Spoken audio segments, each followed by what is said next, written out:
Ladies, gentlemen, friends and members of the SPA, welcome to the SPA's National Awards 2024.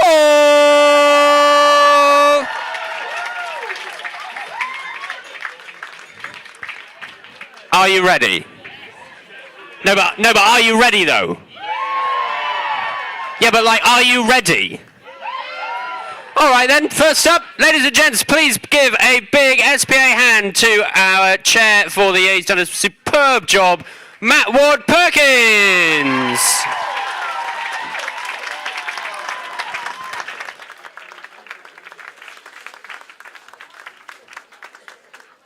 Well, good evening everyone. It is a real pleasure to say welcome to Bristol and welcome to the SPA National Awards 2024. Yeah.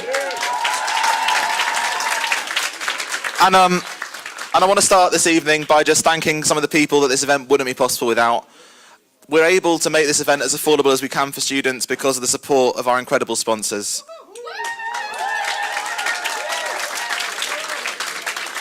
We're lucky enough to be supported by organisations that care really deeply about student journalism and the future of journalism.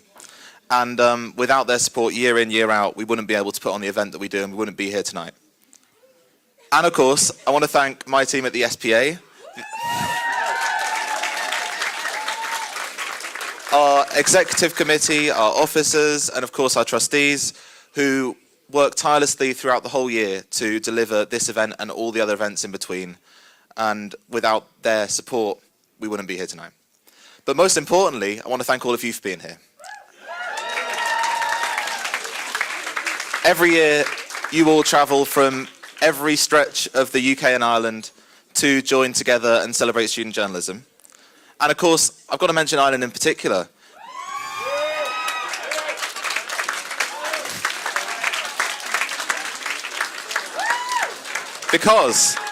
Because we have more Irish publications represented at our conference this year than ever before.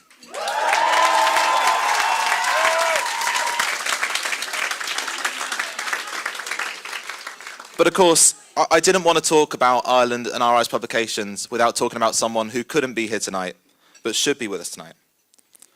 Joe Drennan was the editor-in-chief of Limerick Voice, and he died in a hit and run in October last year. He was an incredible student journalist, an incredible journalist. His work for Limerick Voice and Gay Community News, which he was incredibly passionate about, were incredible. Joe Drennan was someone that we should all still look up to, and who I am immensely proud of the work that he put in. He is someone who inspires, I know, the team at Limerick Voice, student journalists across Ireland, and all of us.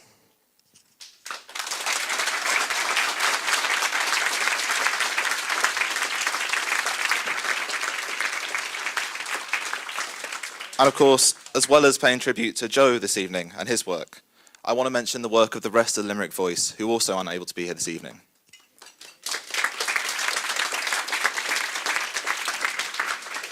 becoming the story is something that we don't always want to or have to experience as student newspapers. Writing a story about a dear friend who led their team is something that showed immense bravery and immense passion for the student journalism that Joe cared so deeply about. And for that reason, tomorrow at our AGM, I'm going to be asking all of us to support honorary membership of the SPA for Managing Editor of Limerick Voice, Molly Campbell.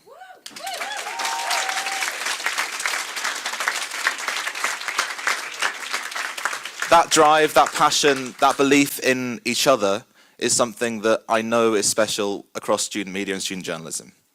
And we've seen it time and time again this year. Because even though we're at our biggest spank ever, which does sound strange, doesn't it? It's been a year where student publications across the country have had to ask their supporters, alumni, and each other to dig deep for their survival.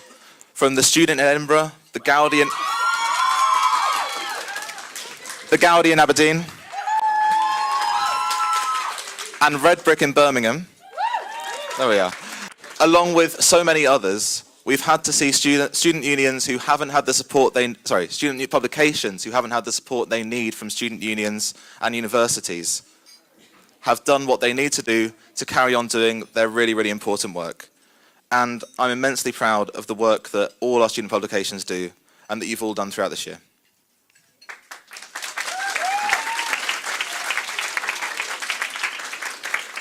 And that, of course, brings us to the awards. Now, you don't have to deal with me all evening. Don't you worry, we've got much better presenters to bring out in a moment. But I want to say as well, you know, this night is about a celebration of what all of us have done this year. From the team at the SPA, our supporters, and of course all of you. Doing what you do is a reward. And everyone who comes up here tonight, it's an immense achievement. I hope it's something you carry with you. And even if you're on these shortlists, this was such a competitive year. We always say it, but I know the teams that went through shortlisting and judging the awards found it so difficult. And that is a testament to the quality of work that you've all been putting in across the year. So, enough from me. We'll bring on our star presenters for this evening, Brie Allegretti and Jem Collins.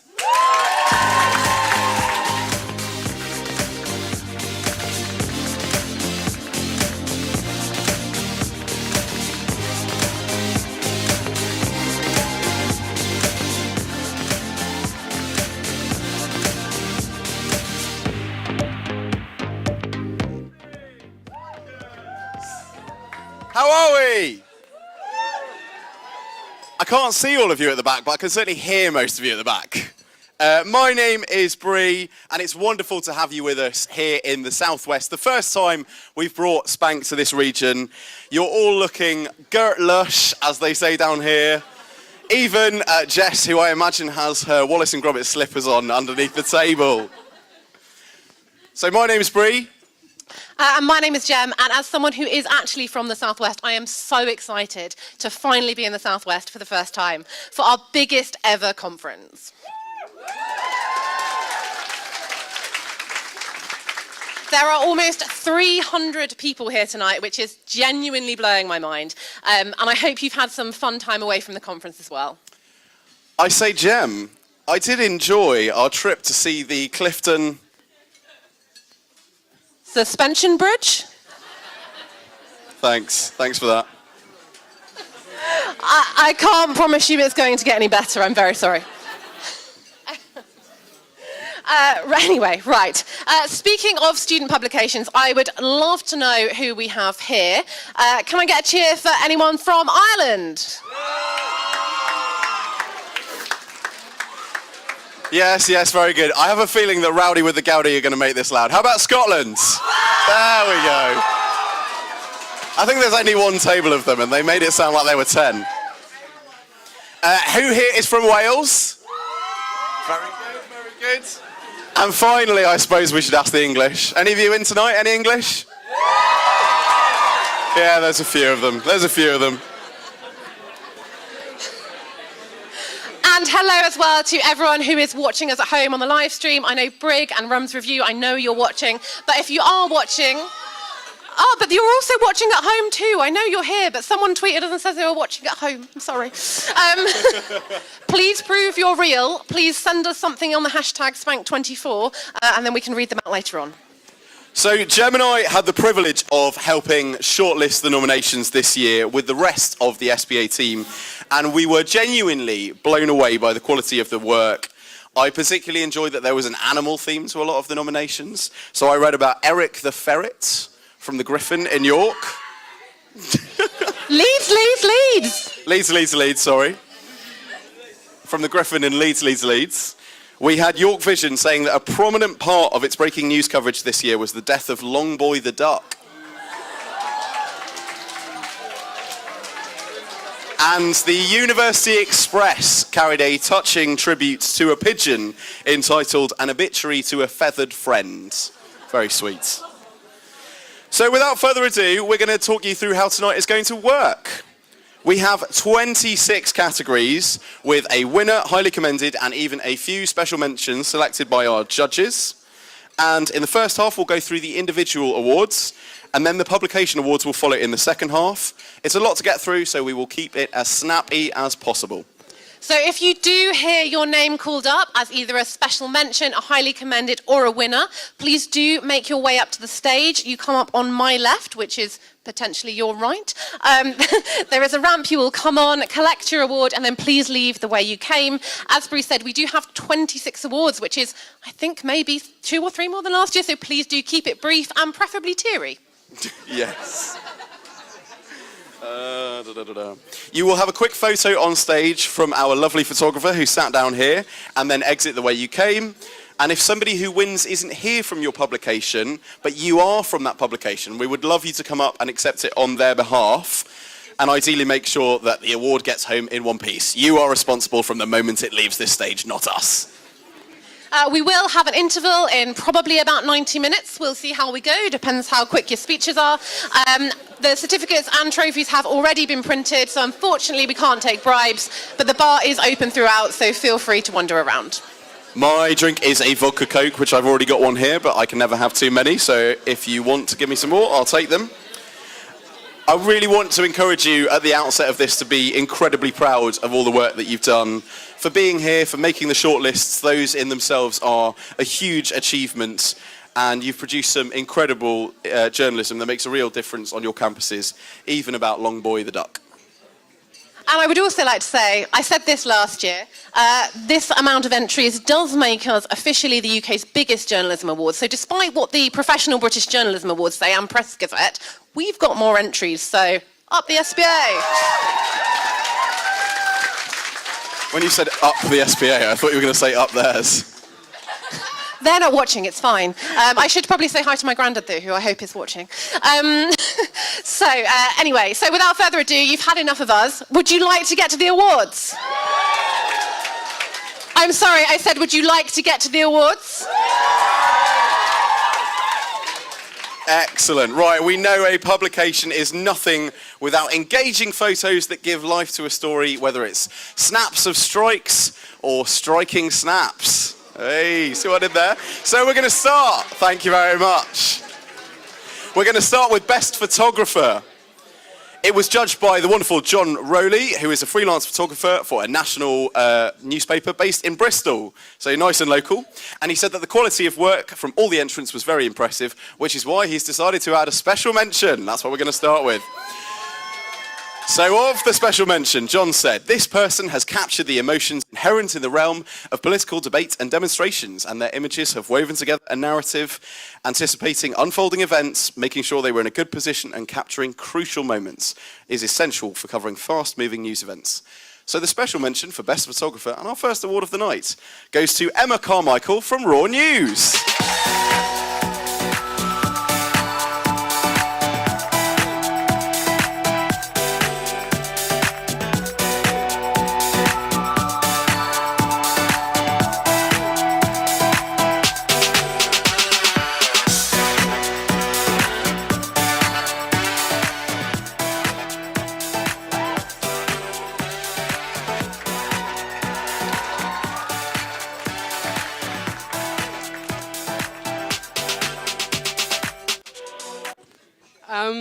well, terrible but great being first, I guess. I don't know. I'm super glad to receive this award. It's actually the first year I've joined the journal, and it's been the best decision I've done of my whole year. It opened a new scope of careers, and I met so many people running around with my camera. I recommend it if any photographers in the room are considering doing it. You will meet everyone. I've done really amazing and random things, running around with my camera for Roar. Thank you very much. Thank you. Oh, that way. No, other way. Fantastic. Now moving on to the highly commended. The judge said that this person captured the ambience, emotions and unique moments of live music performances, praising the framing, thoughtful composition and strategic use of stage lighting that helped produce captivating images. The highly commended goes to Eilish O'Leary-Austin from the Mancunian.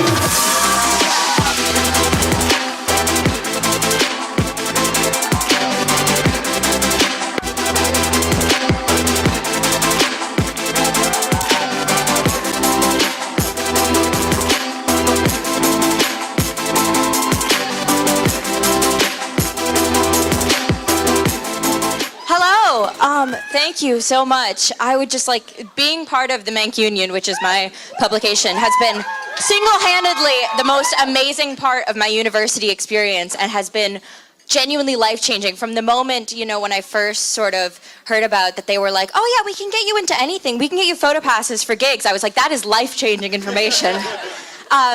And I've been able to I'm the first head of music photography for the Mancunian.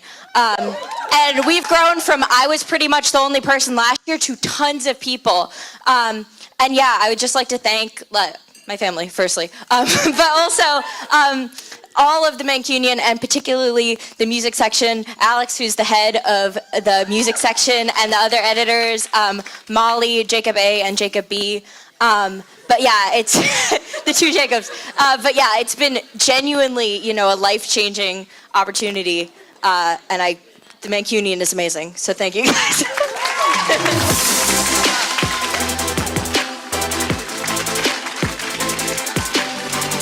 I'm glad there are only two Jacobs. That could have gone on a long time.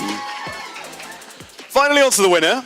The judge, John, said that this person's work stands out due to its creativity, vibrant colours, unique points of view, and black and white imagery as well. And that this person's confidence in exploring different approaches and experimenting with original ideas is evident in captivating images they create. The winner is Mia Wilson from Quench.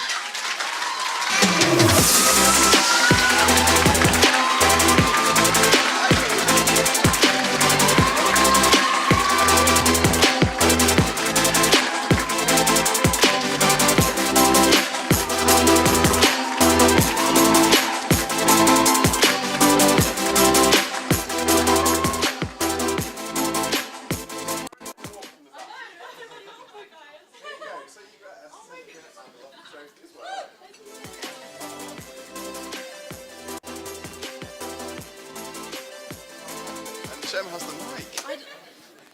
I literally don't have a speech because I did not think that this was going to happen. But I've been part of Quench since my first year at Cardiff University, and it's probably one of the best decisions I've ever made. We're the only people from Wales here today, so woo! I love Wales! And hello to my mum and dad who are watching from 4 hours away down south. Thank you so much. I'm really gobsmacked. Thank you so much, and everybody here is so amazing and so creative, because I didn't think I was going to win, because I looked at the competitors and I thought there's absolutely no way, because everybody else's photography was absolutely amazing. So thank you. That's what I have to say. Thank you so much.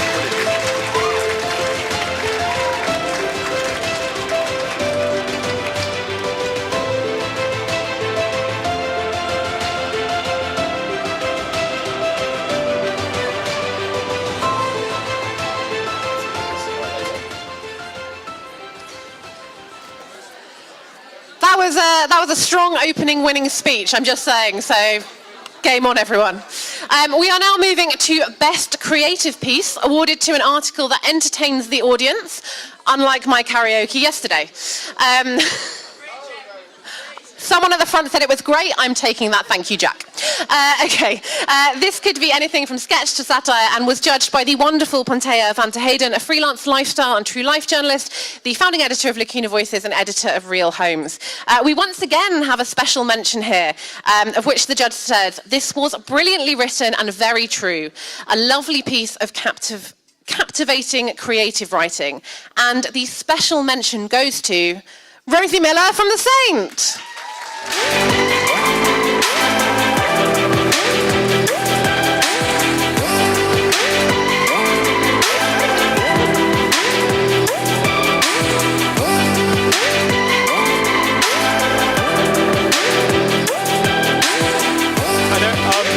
not the only person from The Saint here, but on behalf of everyone at The Saint watching from St Andrews, yeah, on behalf of everyone at home in Scotland right now watching, hi, and it's nice to know that we're kind of getting recognised. Yeah, well done to Rosie. I'm sure you'll be watching this from home, not having to get a flight tomorrow morning.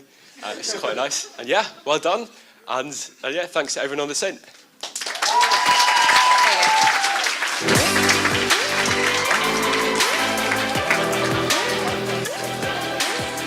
Okay, so we are now on to the highly commended, and of this person's entry, the judge said it was funny, accurate, skillful, a great and engaging slice of creativity.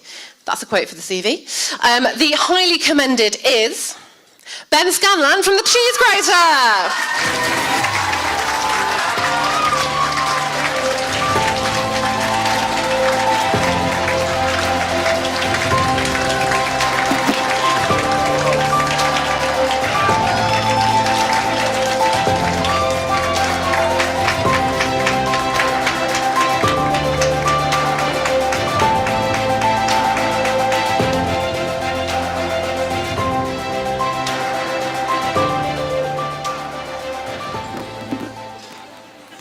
Hello, this is a bit silly. This is the only thing I've ever written, and it's...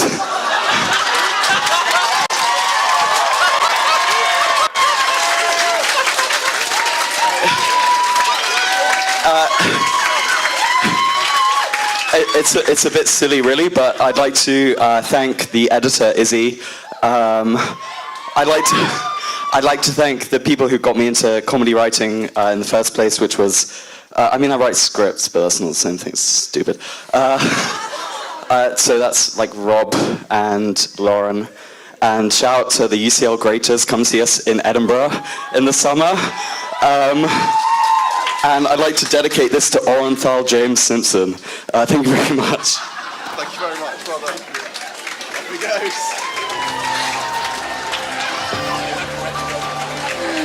Well, we've really got a tone here this evening, haven't we? Okay. So we are now on to the winner.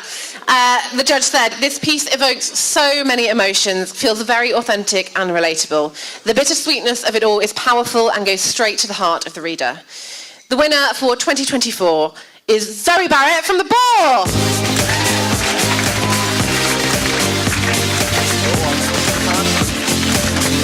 We definitely have some delegates from The Boar here somewhere, but I don't know if they're here. In which case, Matt, how do you feel like pretending to be The Boar? There you go.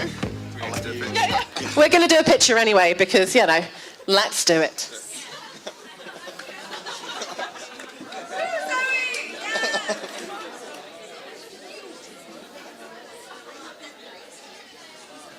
No, he's all good. Right, we'll carry on. Very good, very good. We're moving on now to Best Arts and Culture Piece. I was going to say, can I get an ooh? Can I get an ooh? We've had an incredible range of stories in this category, from Barbenheimer to Girl Dinner, music in Sussex to swimming baths in Scotland and so much more. The Best Arts and Culture Piece was judged by Mira Navluk from Mashable. And she also gave out a special mention, saying, this person's article is a great read about internet culture and girlhood, intertwining TikTok and social data with a fresh analysis of the trends that govern our algorithms. The special mention goes to Rachel Alvey from Label.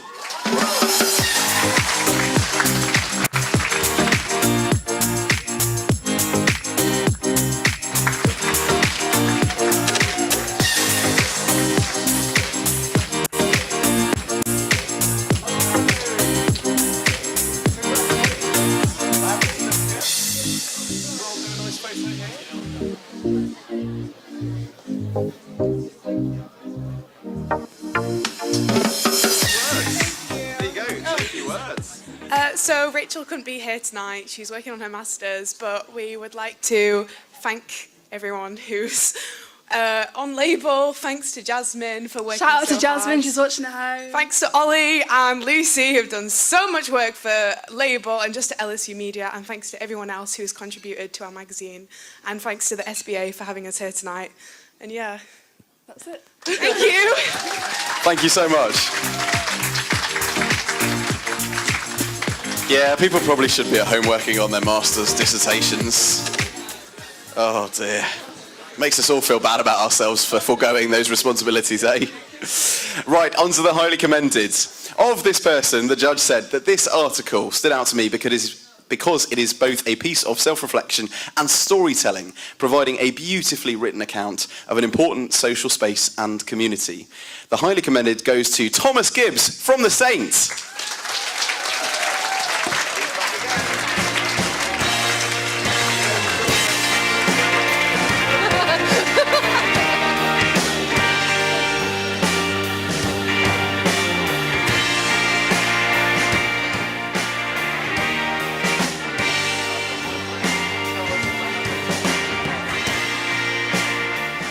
Thank you to everyone at the Saint, and yeah, well done, Thomas.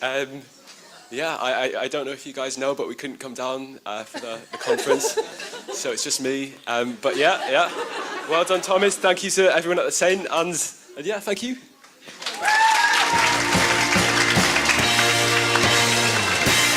I do hope this man gets to win an award at some point. He's going home with a much fuller suitcase than he anticipated. Right, now on to the winner. Mira said that this piece is a wonderful blend of history with accounts of university life and a call for the future. The article delves into the rich musical history of their university, drawing upon first-hand memories of alumni and bringing the story back to the current student body, making for an engaging, thought-provoking read. The winners are Harry Turnbull and Isabella Poderico from The Badger.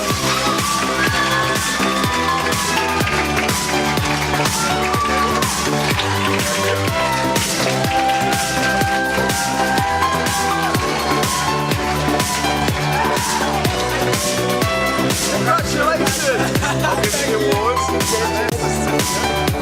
Have a lovely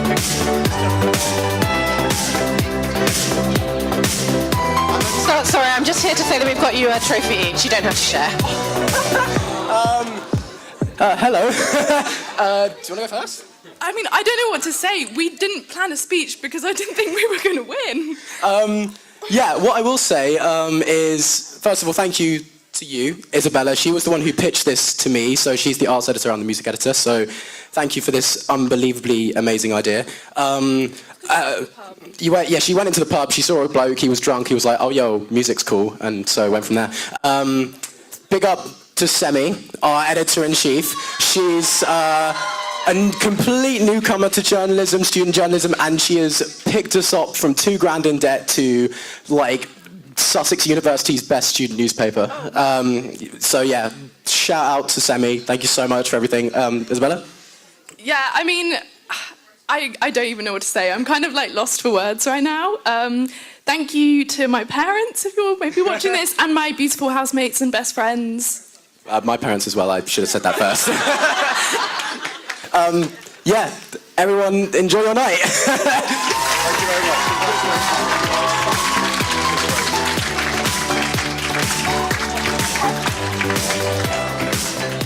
I think we've learned how self-deprecating everyone here is tonight. They're like, oh, I didn't expect this, I didn't plan anything. And then just gives a really beautiful speech. We are now moving to lifestyle. Many may say student journalism is a lifestyle in itself, but for this category, we're looking for any story that touches on the human experience. This year, we were lucky enough to have this judged by the wonderful Phoebe Tonks from OK Magazine, returning for a second year.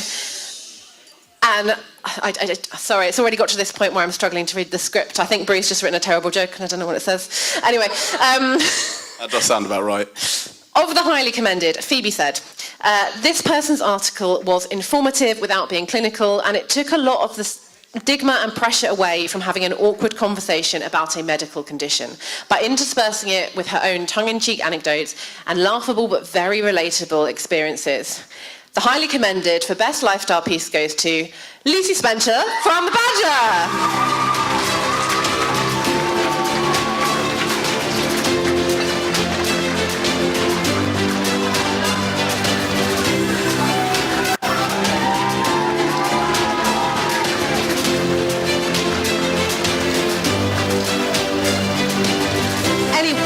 Get up, it's fine.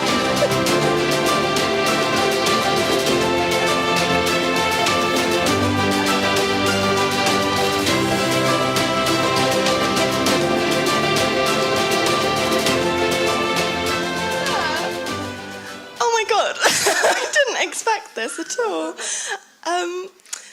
Yeah, I'd like to thank, I'm from the same place as Harry and Bella before, so I'd like to thank all the same people from The Badger, Semi, Francesca, Ada, Kuncha, all the senior editors and the editor-in-chief. I'd like to thank my mum, because she always said if I ever want anything, I have to thank her first. So my mum, my dad, my lovely brother, my yaya, my grandma in Greek, my lovely boyfriend, who I said couldn't watch in case I lost.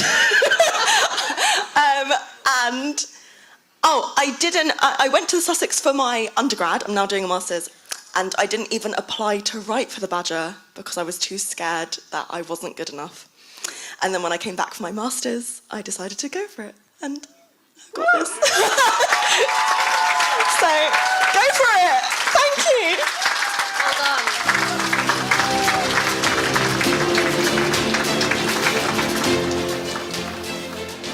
What I am taking from all of this tonight is that you guys just need to back yourself. We are in a room full of incredible people, and you should all know that, and everyone here is incredible. Right, to the winner.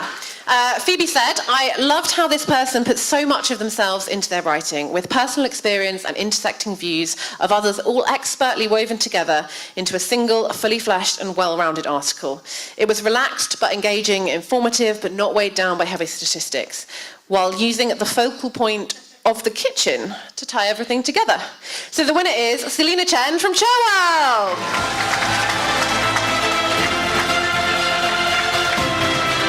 I believe is here.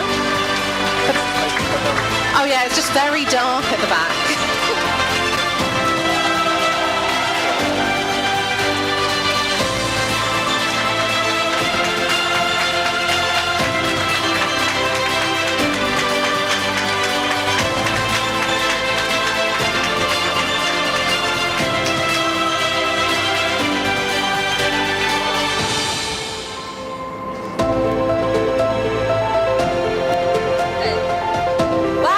Thank you so much. I guess this piece, even though it's about the kitchen and kind of cooking and food, really is about home and family. And as someone who's lived in China, the US, Morocco, and now the UK, the latter two by myself without my biological family, I think I'm really grateful for the opportunity to write about what that means to me. And Cherwell, our amazing publication, is definitely a family to me. So thank you so much to everyone on staff and the editors.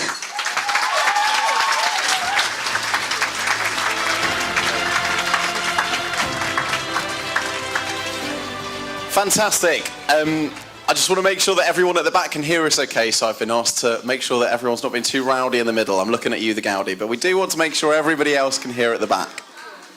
I think I'm hearing preach. We're going to move on to Best Investigation now, and our first sponsored award of the evening, and it is obviously a big one. We are delighted to have Cardiff University's journalism department on board this year, and I am thrilled to welcome Ross Clark from Cardiff to come and present this award. Hello, Ross. Lovely to see you. And you. Thanks very much. You're reading this bit in pink, and nothing else. Now, you'd think I'd be used to reading off a screen as a lecturer, but this is going to be a challenge. But it's nice to be celebrating student journalism as opposed to marking it. This room is a lot bigger than I thought it was, actually. Okie dokie, where am I starting? The pink. Great. Okay, lovely, thank you. See, we even get flustered. This award was judged by Jasper Jackson, the tech editor of the Bureau of Investigative Journalism. The biggie. Jasper gave a special mention, which we're going to do first, saying this person's piece was a clever bit of work that successfully made a really important global issue relevant to the student audience. And the special mention. Go on. Ooh, thanks. I wanted that. Try that again. That's much better. Thanks. You got an ooh. I didn't get an ooh. The special mention goes to Athena Buckner from the Glasgow Guardian.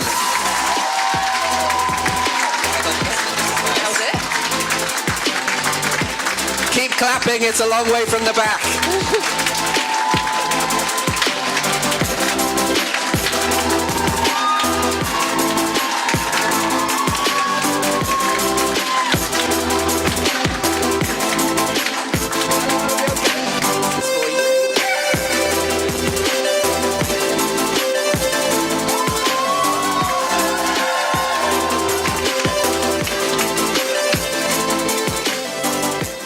Wow.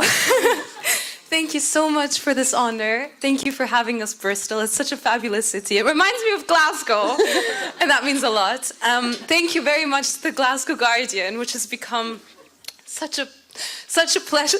Oh, no.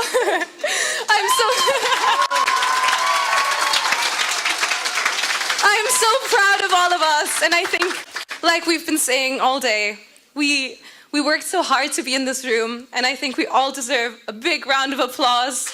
Congratulations.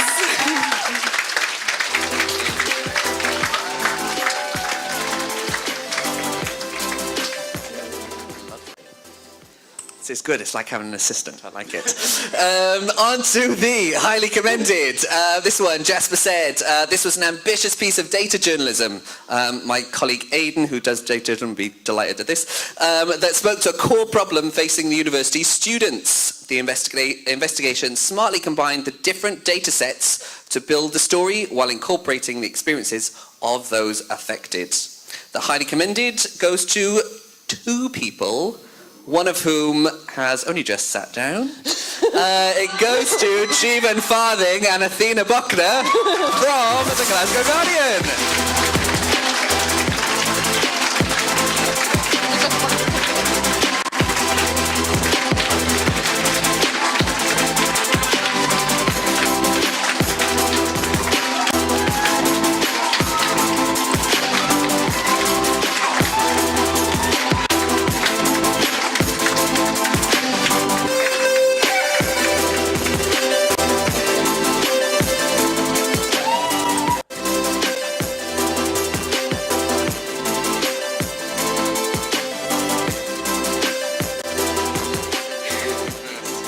So I'm so surprised to have won this. This is the only investigation I've ever done, but I don't think I'll ever do another one. It was painful, but it was really, really enjoyable. And Athena is an absolute pro at this stuff, and I couldn't have done it without her insight into research.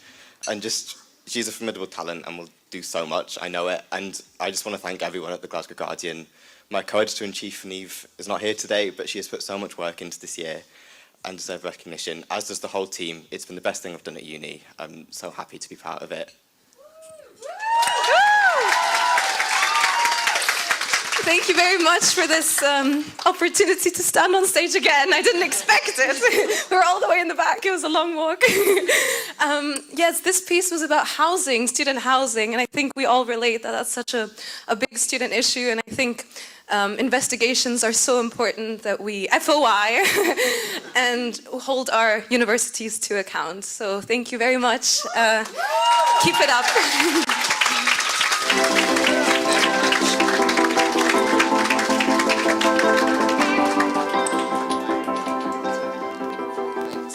Sorry, Athena, for making you sit back down and then come all the way back up. You never know. I'm just going to say about investigative journalism, it's been big in the news. Obviously, we've all heard about the post office scandal. Just want to say, obviously, before the ITV drama, that was actually a published piece, and a big investigation took 5 years and was published first in 2009 by Computer Weekly magazine. And they really persevered to get it noticed. So investigation is hugely, hugely important and can really pay off for those people. We give a voice to those people who don't have a voice. So that's why this is really important. Anyway, finally on to the winner. Of this person, the judges said, this piece stood out for the shocking nature of what was uncovered and the undercover and source techniques used to deliver it. I'm intrigued now. They expose behaviour that some people clearly wouldn't want to be made public, which is a key responsibility for good journalism. Prima facie evidence and a clearly written piece helped convey the story in an impactful way. And the winner, drumroll, is Daisy Eastlake and Diana Raja Balina from Raw News.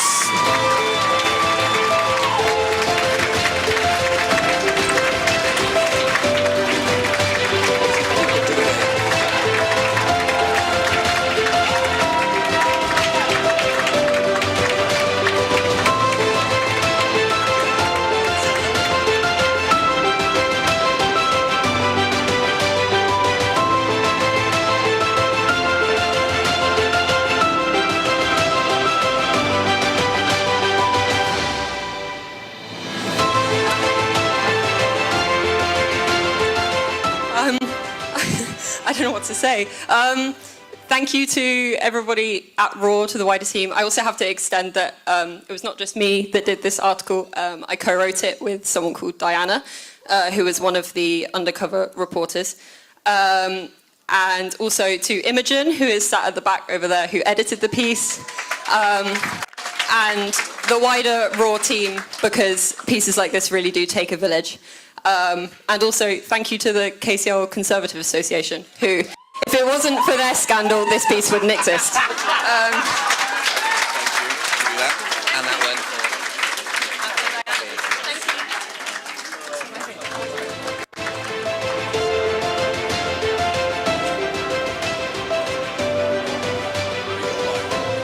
Are we missing a mic?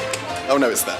Fantastic. We're now going to turn to Best Comment Piece, which is always one of the most highly contested categories, and this year was no exception. Our shortlisting team read an incredible 130 entries to narrow down our shortlist. And I can promise you we do read every single one of those hot takes. Anyway, this award was judged by Patrick Maguire, a columnist and leader writer at The Times. He's also a Liverpool fan, so a great man indeed. Thank you, Richard. Of the highly commended, Patrick said, this person navigated tricky territory with assurance and humanity. Their argument is as compelling as it is nuanced, and their voice shines through. The highly commended for Best Comment Piece goes to Ruby Topolin from Trinity News.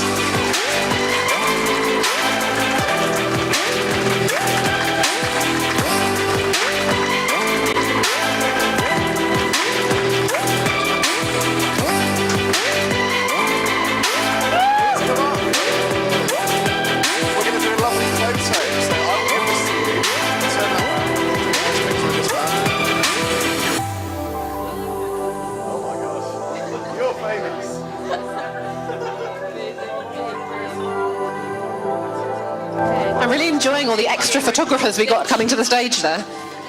Thank you so much. I actually just want to thank the incredible Trinity News staff, specifically these two up here. This is Rory and Jimena. They are incredible. They are the most talented photographers I have ever met, and they support our staff every single day. This piece was an amazingly fun little project to work on, but these two and the whole staff make it all possible, so thank you to them.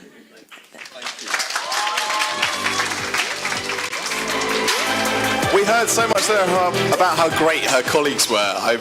I'm sure you're fantastic as well. You were just too shy to say. So now moving on to the winner of Best Comment Piece. And of this entry, our judge, Patrick, said it was brilliantly written with verve and humour, with an impassioned case that didn't lapse into the sanctimony that sometimes undermines pieces on this subject. Their prose frizzes with humour, intelligence and honesty. So the winner is Cameron Bailey from The Beaver.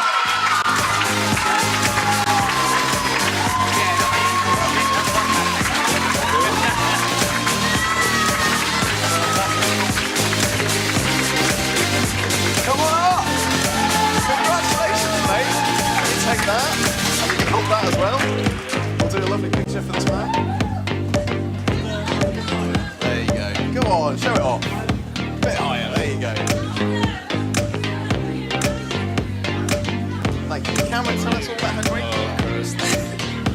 Hello. Yeah, right. Thank you for the award, for the opportunity. I want to thank my mums, my family, everybody that's helped me along the way. Thank you to all the editors and everybody at the Beaver that's welcomed me.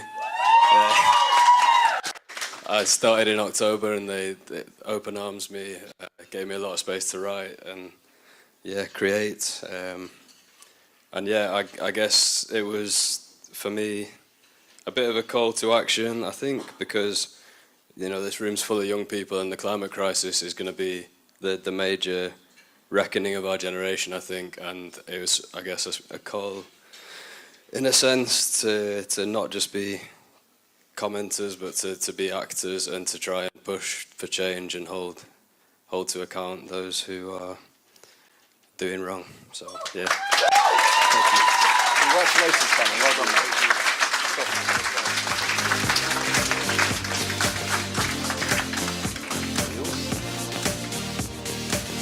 A quick drinks break for us. Be right back. Right, where to next?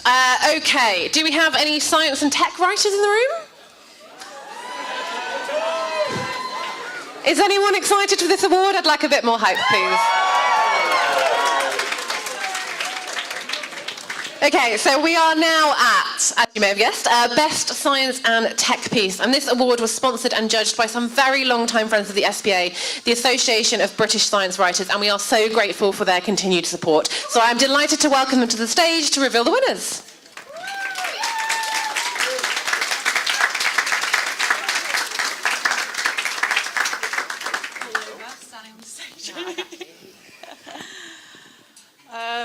Fab. It's lovely to be here today from the ABSW. For those who don't know, we're the Association of British Science Writers Award. Association of British Science Writers. This is the awards. If anyone interested in science journalism wants to come grab us afterwards, that's absolutely fine. We have been supporting SPA for a couple of years now, which is great. So we're very happy to start with our highly commended piece. JB, do you want to do it? Sure. This was an interesting and well-researched news story that highlighted a gender imbalance in research and neglect of women's health issues. Okay. Yep. So, yeah. And the highly commended... So? Oh, it's the wrong way around. Ah, right, okay. Okay. Is that... Ooh. It's La La Land. Is that the wrong way around? This is what happens when you do things last minute, guys. That's right. Is this right? Is that right? Okay. I'd just like to point out that my script is correct. There you go. Okay. We thought it was going to be publication first. Yeah. The highly commended for Science and Tech piece goes to Eve Zebedee from the Glasgow Guardian.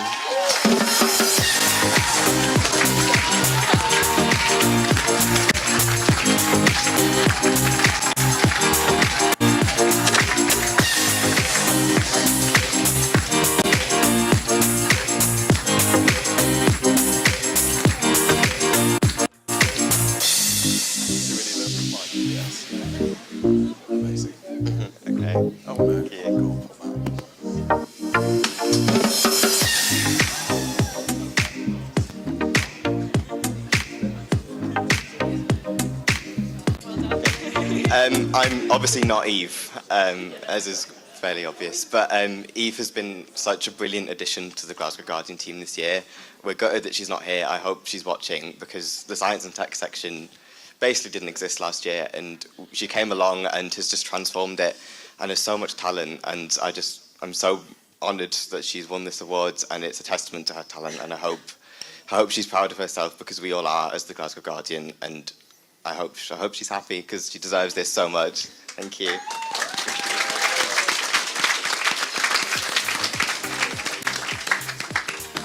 Fab. And now on to the winner.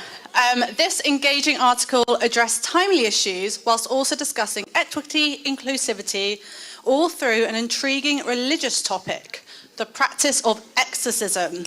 The winner is Zoya Girl from the Rums Review.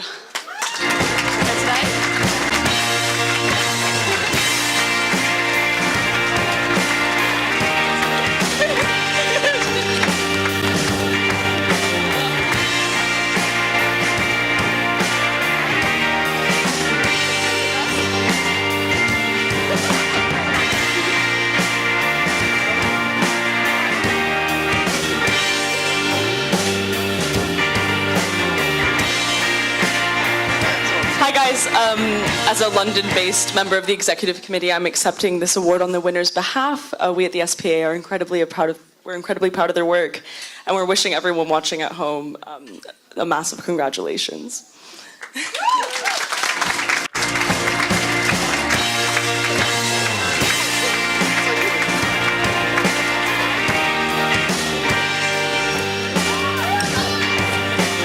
Unfortunately, I think that means that one is our responsibility not to break if we're accepting it on her behalf. So. Well, apologies, Rum's Review. So we are rattling through these now. There are just 7 more awards to go until we get to the interval.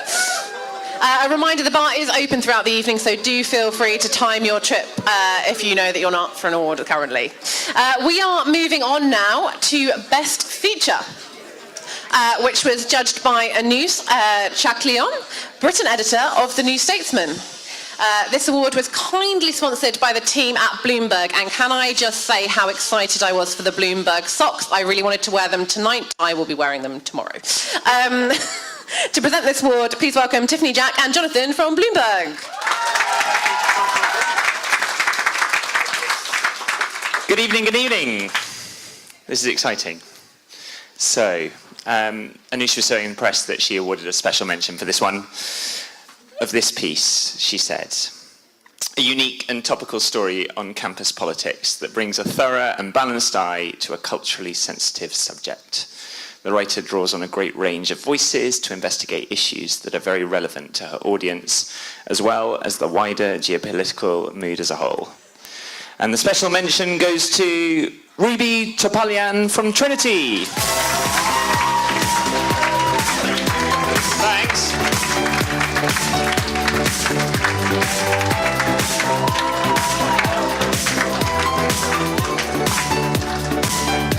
Who let the paparazzi in?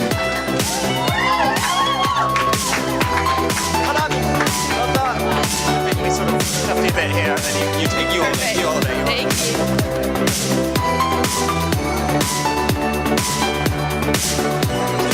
Sure.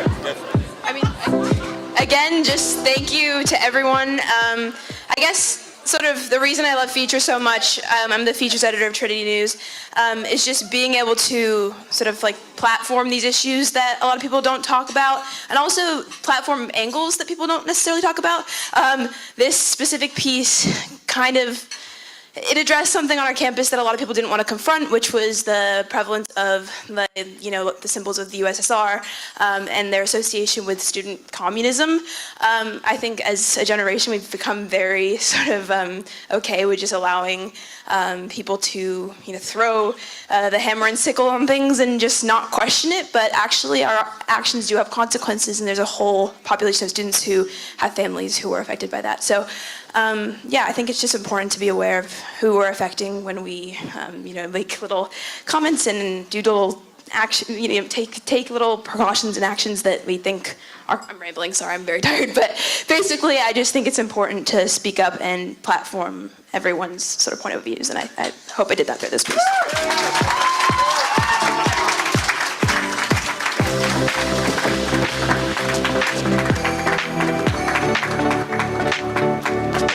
Thank you. Oh, sorry, okay.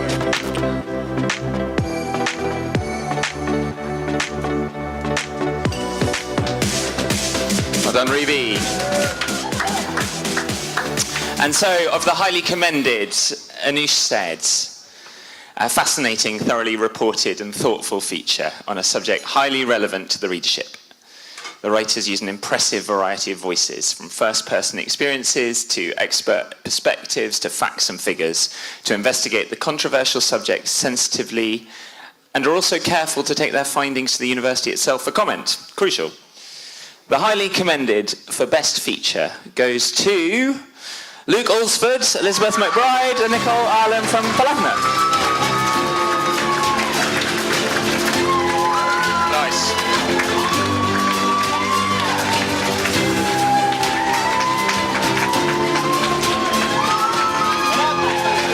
Well done. You hold that one. You hold that one.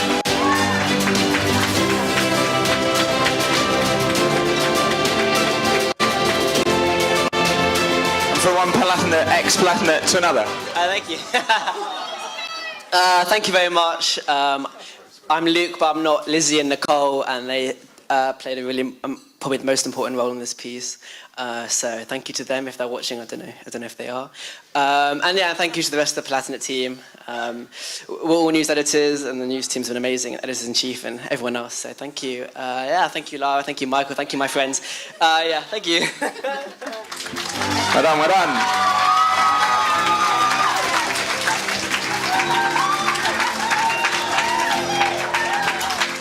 And now on to the winner of this entry. Anoush said, "It was an absorbing and revealing investigation into a subject directly affecting the readership. The writers draw the readers into the story with colourful and emotional stories they uncover. They include an array of first-person case studies, as well as the university's response, which all come together to serve their audience by shining a light on an injustice experienced by students." The winner of Best Feature is Phoebe Pascoe and Hosanna Bolter of the University Times.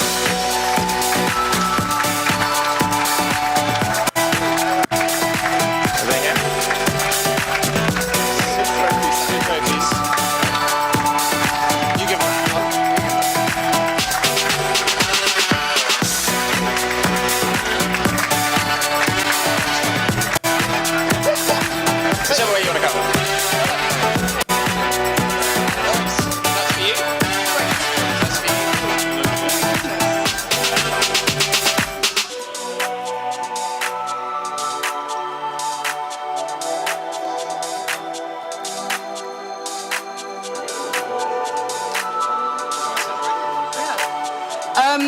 This is very, very unexpected. Phoebe is not here, she's in New York. This is really unexpected because, and I'm just going to say it, we won the category in Ireland as well. So I just thought, well, the best thing has happened, so this is lovely, but it's not going to happen. I really messed up the speech last time, so I'm not going to do it again. If Phoebe was here, I think we'd both want to talk about the fact that we were raised by amazing women who have always told us that we could do whatever we wanted to do. So we've gone out and we've done whatever we wanted to do. Phoebe is the best person to work and write with, and I've learned so much from her, and I can't wait to see her again. She's on exchange in New York right now, so she's doing amazing things. Yes, thank you so much.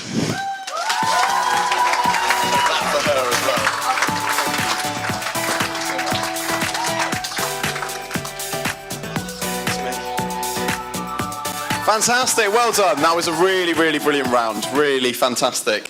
And yeah, big shout out to everyone who's following along at home or in New York or America, wherever they are in the world. We're going to move on now to Best Interview. And this was judged by Ramsey Alwikel, who's been head of news at Open Democracy.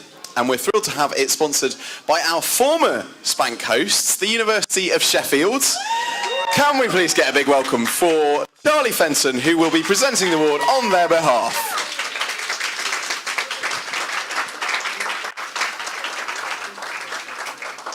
Come on, keep that applause coming. He's got a way to walk.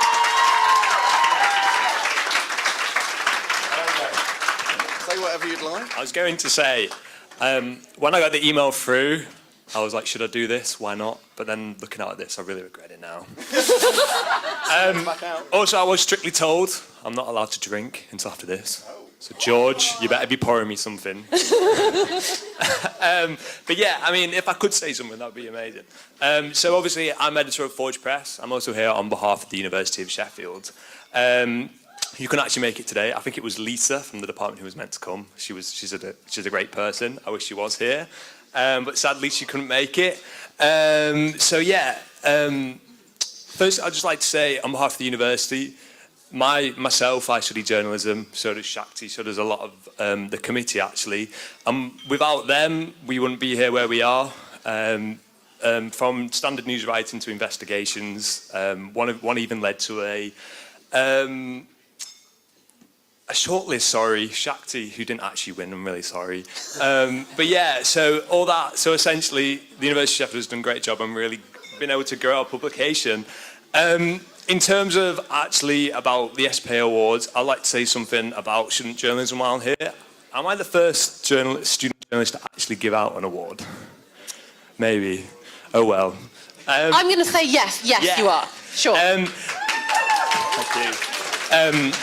It was great to go around all of the swap shop today to see all the newspapers going around, and regardless where the newspapers are from, how many you publish, the funding you get, it is clear that student journalism, especially press, is prevalent across the whole country. It was just amazing to see. Yeah, sorry, my phone's closed again. Yeah, and then one last thing I'd like to say. Through the speeches I went through today, I sat through today, the most prevalent thing that was there was everybody who was there said, sorry, I'm really bottling this. Everyone that was there said that they came from a student journalist background. So to be in a room full of amazing students who I might be working with within the coming years is just amazing to think about. Dan Warg, who actually comes from the University of Sheffield, he spoke to our station manager recently and said, those who are doing student press are the future, and they will be the people who will be progressing journalism. So all the people here should really give a round of applause to themselves. And also a big thank you to SBA for allowing us to celebrate our achievements. Amazing. So, just from here. Amazing. So Ramsey gave a special mention saying, this person's important interview makes for a difficult read, but it was great to see how they gave their subject space to tell their story in the way they wanted. The special mention award goes to Niamh Finnegan from the Glasgow Guardian. Doing great, mate.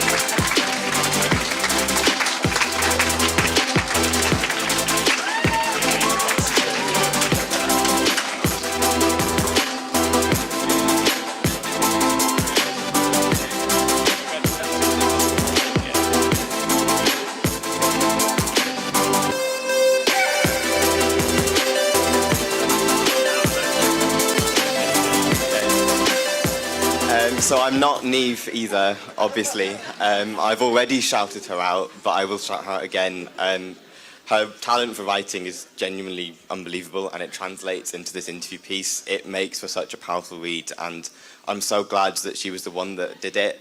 And it just attests to the power of interview journalism, and that there is please just interview people that you want to, because it's an amazing way to just platform voices you would never hear otherwise, and this piece is just such a good example of that, and Niamh has done such a good job, so shout out to her. I hope she's proud. I hope she's watching from home.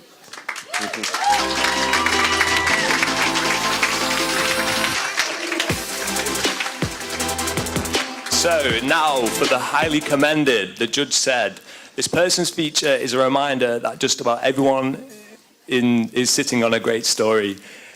It's just a case of having the expertise as an interview to spot it, ask about it, and guide the person to tell it.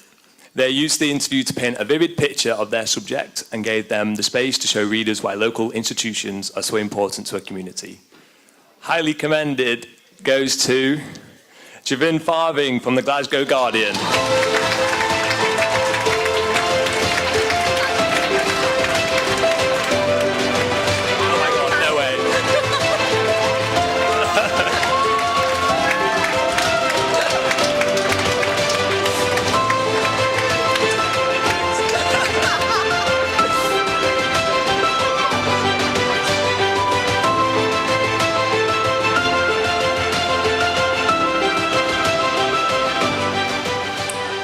You've probably had enough of me by now.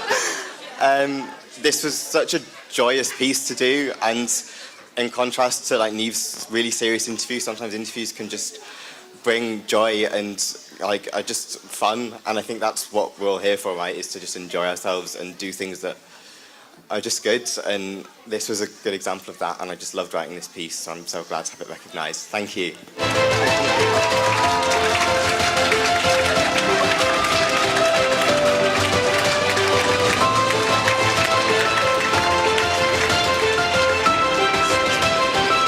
Now, the winner, Ramsey said, This person found and elevated the voice of someone who has been silenced, and did so respectfully and humbly, being able to track them down, gain their trust, and present their story with such urgency and thoroughness is a credit to this person.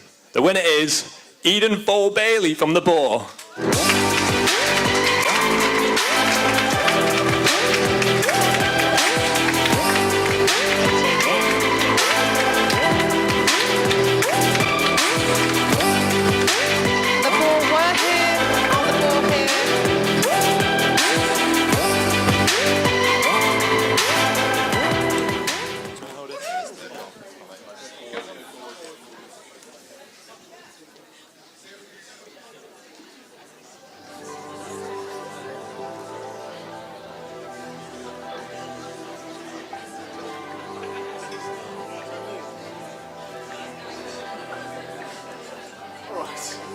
Thank you very much.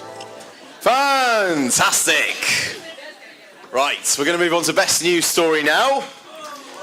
Oh, we've got some people that entered best news story down here at the front. They're very excited. And in the middle.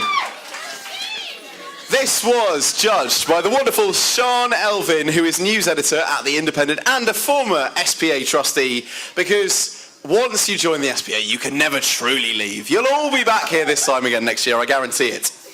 This award was sponsored very kindly by Newsworks, who have been an incredible supporter of the SPA for the last 2 years at least. Can we please welcome Liz and Rupert to the stage to present this award? Just Rupert. Oh really? Maybe you should use the ramp. Right.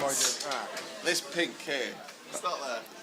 Sean awarded a special mention, saying it was for excellent use of a freedom of information request. The special mention goes to Olivia Mason-Myhill from Expose.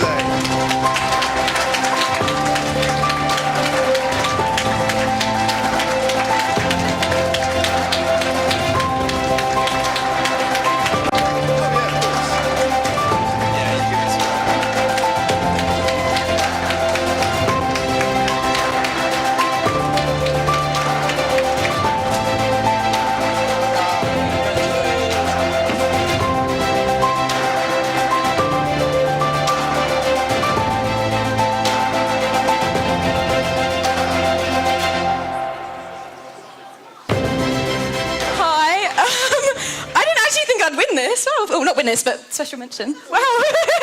Thank you. I obviously want to do a massive shout out to my amazing Expose team. They're right at the back.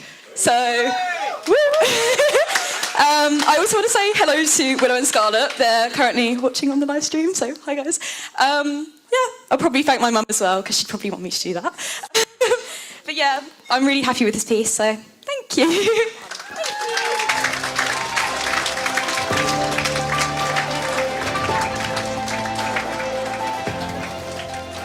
Now on to the highly commended. Sean said, debunking a university rumour about a serious subject is an excellent idea for a story. And calling a court, attending the sentencing and speaking to a victim sensitively to get an exclusive reaction is exactly what a local publication would ask you to do. Top work. The highly commended for best news story goes to Archie Clark and Luke Chapman from the Board.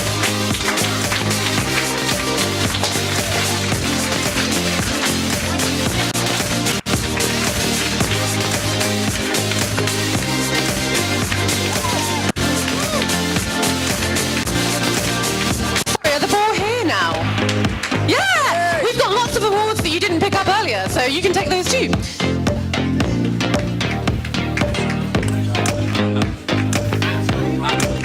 Matt's got them.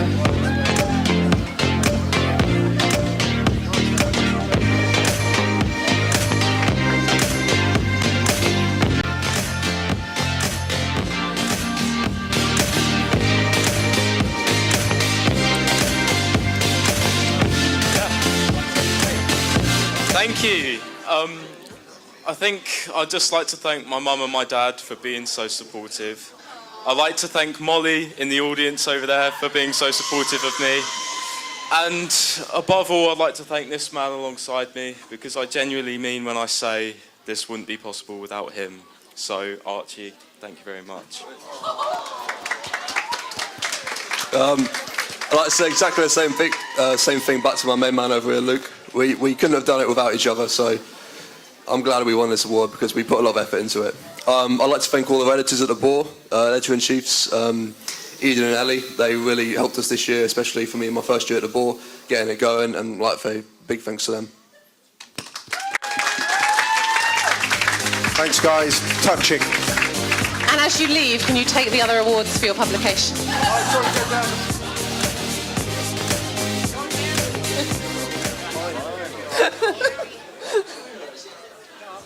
Finally, the winner. Of this person, Sian said, "This was the perfect example of a story from a student newspaper that holds a university to account. Written excellently with emotive quotes from a source, a good tip-off, and a follow-up stories for months. This story wouldn't look out of place in a national publication. Congratulations." The winner is John Pizzico Pomico from the Gaudi. Apologies for the pronunciation.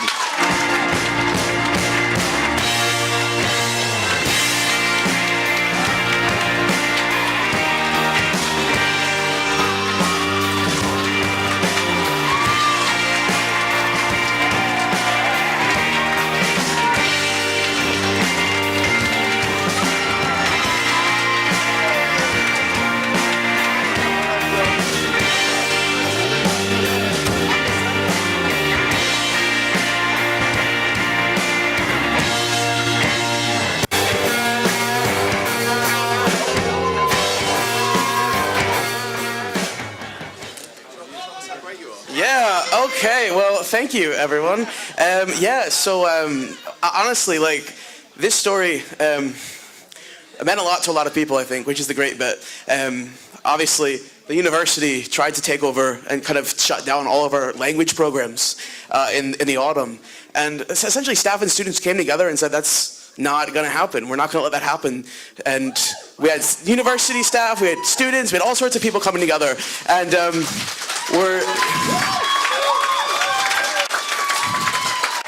I think it really does just speak to the power of what we can do if we come together and work together. So I'm so thankful just to the whole team, because that may be the story that kicked it off, but I mean, over the next 6 months, all of us did so much work. I'm just so proud of everyone, and well, thank you guys very much.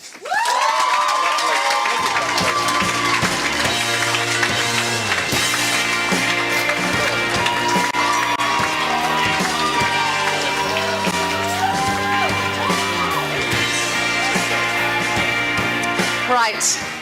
We're getting there, gang. We're getting there. We are now on to one of my favourite awards. I'm not sure if I'm supposed to say that, but it is anyway. So the Rising Star Award is given to someone who has just started out in student media and is already making a big impact. So watch out for these people in the coming years. This was kindly sponsored by our friends at Savanta. So I'd love to welcome Richard Brooks, their Director of External Communications, and the guy who's been handing out the trophies.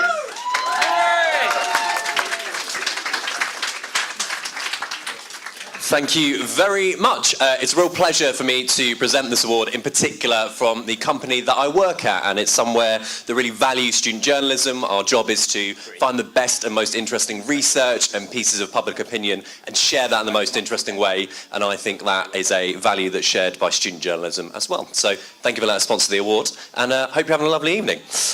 More of this though. So in terms of where we are, this award was judged by David. It's actually quite deceptively hard up here. This award was judged by David Chipakupu, a journalist and producer for Sky News. David wanted to reward all of you, but the most we'd let him do was award 2 special mentions. Gonna get an ooh? Of the first special mention, David said that this person's dedication to their student paper and to the legacy of Jo is to be commended. It is clear her team thinks incredibly highly of her personally and her work she has done in such tragic circumstances. Her portfolio showed a strong breadth of journalism, and I look forward to following her career. The first special mention goes to Molly Cantwell from Limerick Voice.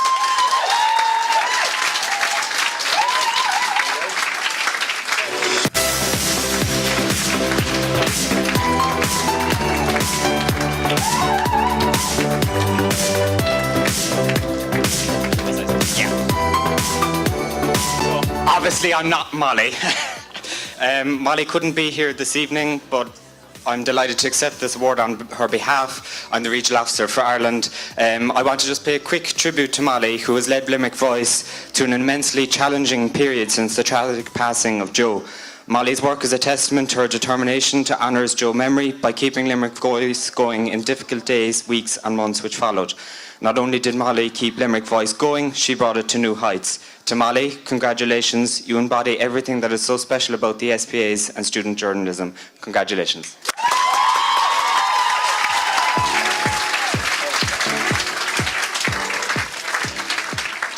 The second special mention is for ambition. That's the word David said stuck with him through reading this person's portfolio. David said this person's work is a, quote, shining example to other young, and perhaps not so young, journalists as it sticks to the key principle of our industry, to tell the stories of those who can't always speak for themselves and to tell them with dignity. The second special mention award goes to Luke Alsford from the Palatinate.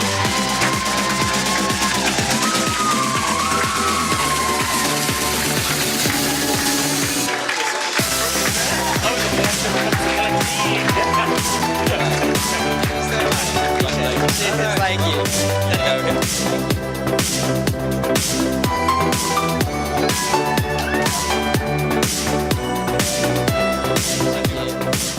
Okay, second chance to give a speech, so I better get it right this time. Thank you so much to the SPAs for this. I really appreciate it. Massive thank you for once again the whole Ed Board team. Best of luck to everyone nominated, but particularly my editor-in-chief, Elliot, who I hope will go on to win one of the next ones coming up. But yeah, thank you once again. Honestly, it's been an amazing journey at the student paper. I really appreciate the opportunity. So, and thank you to all my friends, Lara and Michael. Thank you.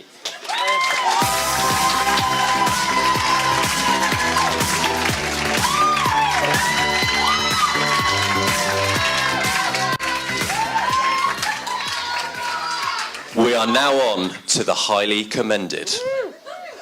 And before we do, can I just very politely say, I know it's very exciting, I know we're all having a wonderful time, and I think some people are getting a little bit merry, but I don't know why I looked at you then, Jem, in such an accusatory way.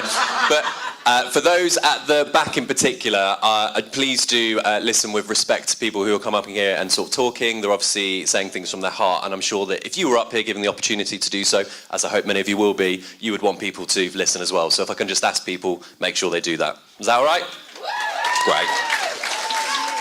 And now we are on to the highly commended. Thank you very much. Of this person, David said that they were a student writer who joined their paper with no news experience, but has since proven an ability to convey a story while maintaining strong journalistic integrity in a patch which throws up many emotive subjects. David said that to take on a major leadership role within their team after such a short space of time was extremely inspiring. The highly commended award goes to Daisy Outram from the Oxford Students.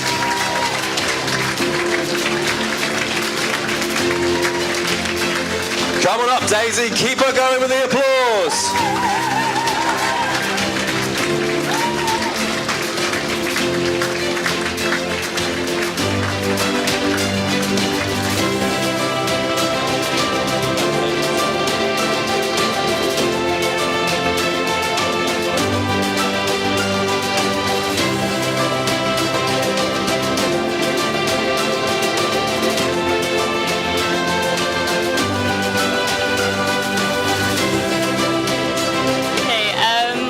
I didn't plan anything like most people that have already come up here, but I just want to say thank you to the SBA for holding such an incredible weekend. This is obviously my first one of these as a newcomer, but it's been such a wonderful experience, speaking to student journalists from across the UK and Ireland, and just how welcoming everyone has been at my publication and here what has made this experience so good.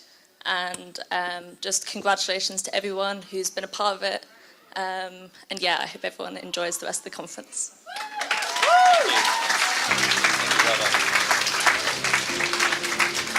Well, thank you very much, Daisy. We like you. The final, onto the winner. Are you regretting letting me go on stage? Yeah, you are a little bit, yeah. We are now on to the winner of the Rising Star Award. Of this person, David said, it is clear that this person has taken on an exceptional amount of work to reinvigorate their paper, going beyond the call of duty of a student journalist. Their portfolio showed a wide range of insightful articles, documenting life on campus and the figures that students will be talking about day to day. The person has an eye on the future, a standout entry in an extremely competitive field. The winner for Rising Star goes to Semi Tesfazinski from the Badger. Come on up, Semi.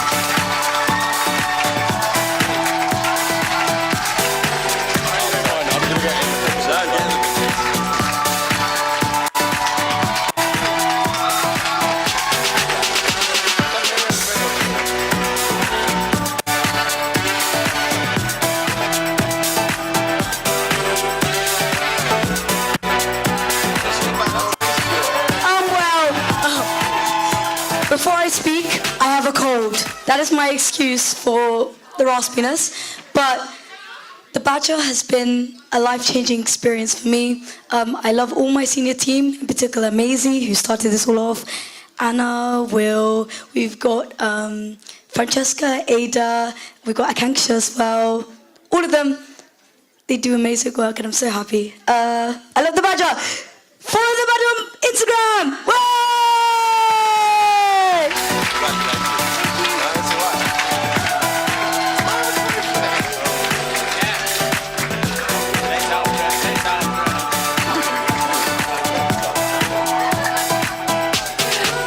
Amazing. And can I just say, your team totally back you, because I was in the loo earlier and they were like, Semi's going to win, and I was like, yeah, I know she is, but I can't tell you. Anyway, we are now moving on to a new award for 2024. Which was actually voted for you all at last year's AGM, which I hear is going to be the hottest event of tomorrow. And you'll be able to see more of Richard's excellent patter and hosting there, so we'll see you there. Anyway, I'm going to pass over to Brie to deliver this award. I don't know why we did this halfway through, but here we are. Fantastic. Here we go. It's the Ant and Dec of Bristol, that's what they say. So, I'm Dec. Thought about that one. This award for Best Culture Writer was judged by Charlotte Ivers, who is a columnist at the Sunday Times. Of the highly commended, Charlotte said, this person demonstrated an admirable appetite to capture the range that their university city has to offer culturally, and an infectious love for it. Their articles were really interesting and demonstrated culture's ability to capture the range of human experience and give us a tiny insight into the lives of others. Fun yet thought-provoking writing.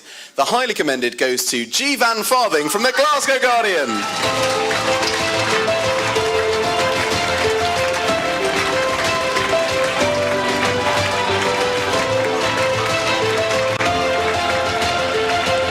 Oh my God, it's G. Van! Weren't you somebody else earlier?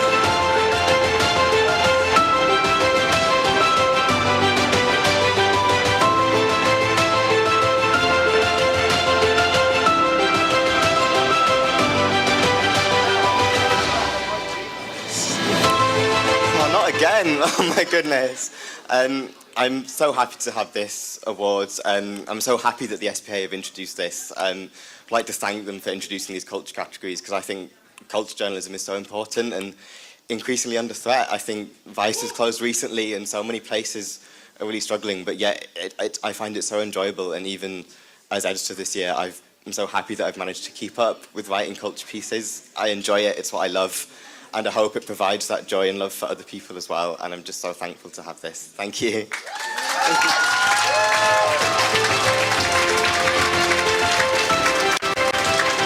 Obviously, congratulations to the Glasgow Guardian. It'd be lovely if they could come all to the awards. Maybe we should host the conference in Glasgow. Maybe then they'd turn up. All right, chill out. No more vodka for you. A little bit of shade never hurt anyone. On to the winner. Of the winner, our judge said that This person showed an enjoyable mix of high and low culture with a playfulness in combining the serious and the less so. They balanced discussing their personal experiences and showcasing relevant reporting really well and managed to provide admirable balanced articles while not losing sight of their central line of argument. The winner is Phoebe Pascoe from the University Times.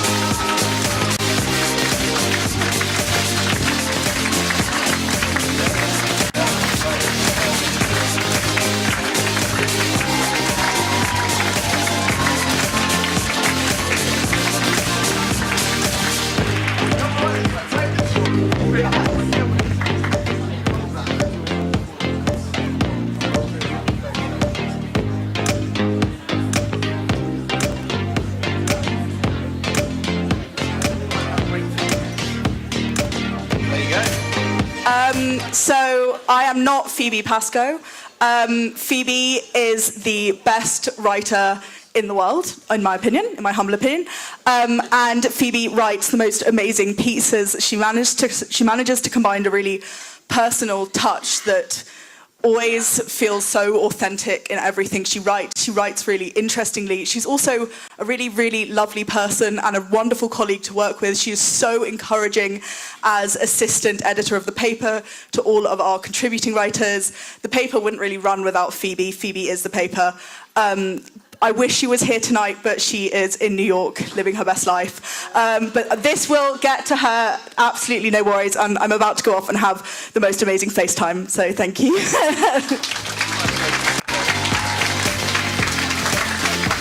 What I'm hearing is we should do Bank 25 in New York. So if anyone's got any connections, sort us out.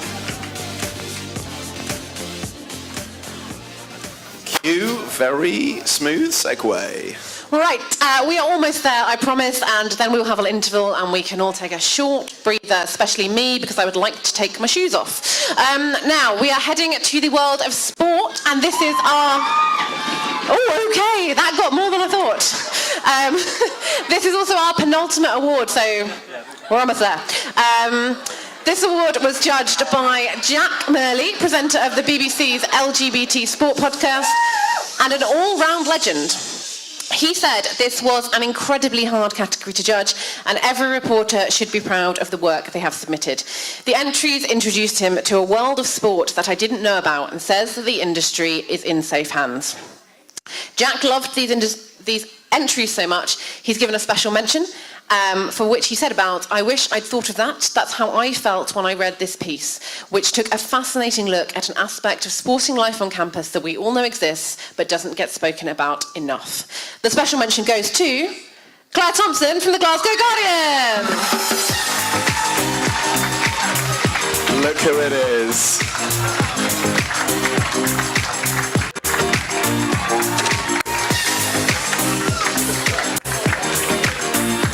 Oh, hey! Nice to see you here.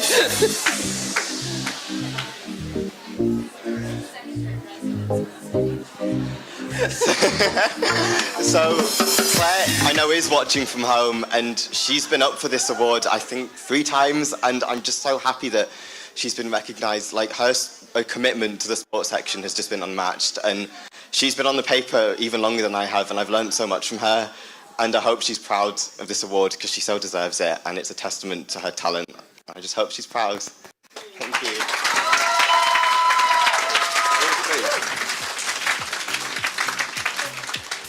Massive congratulations. I feel like that man should come and present the awards. He's up here as much as we are. Right. Moving on, we're going to the highly commended next. Of this person, Jack, our judge, said that the mark of a good journalist is finding a way to tell your audience about something they didn't know about and finding a way to keep their attention while you do it. And that's exactly what this person did. Their first article featured incredibly strong quotes. They didn't shy away from asking tough questions. Combine that with a really well-written match report and an interesting piece on the decision of one university sports club to go it alone. So the highly commended goes to Arthur Ferridge from the Courier. They are literally jumping. Very sporting.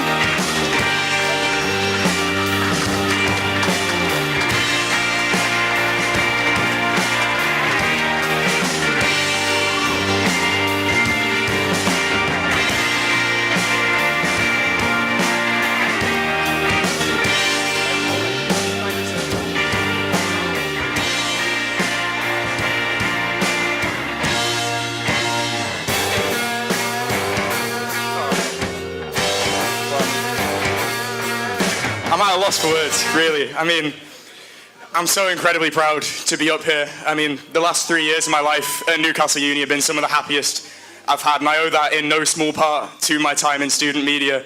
I mean, it just, this weekend on its own, I think being down in Bristol with 4 of my closest friends at the back of the room there has been an incredible experience, and the rest of the year has been fantastic with them as well. So I have to thank them, the rest of my courier staff. They're all incredible. My family, my friends, everyone back home, if anyone's watching the stream. Thank you to you all for your love, your support, and yeah, thank you very much. Thank you.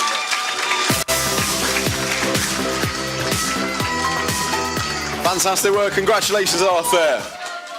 Right, now we're going to move on to the winner of this person. Jack said that their submission embodied everything that this category and being a sports reporter should be about. They held their SU to account, shone a spotlight on a story that few in their patch knew about, and an interview drew out anecdotes and stories that kept Jack wanting more.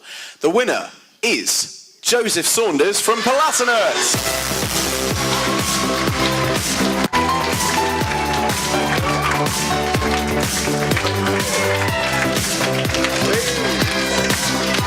Congratulations, mate. That's yours. So is this. We'll have a lovely picture together.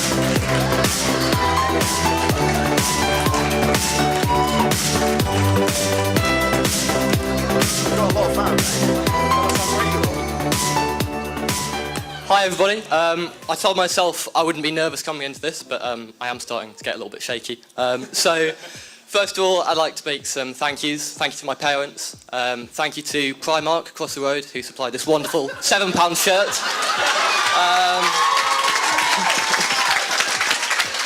Yeah, I may or may not have mislaid my original. Thank you to the Palatinate team. I'm looking over at that table and I'm seeing a team of superstars for the future and for now.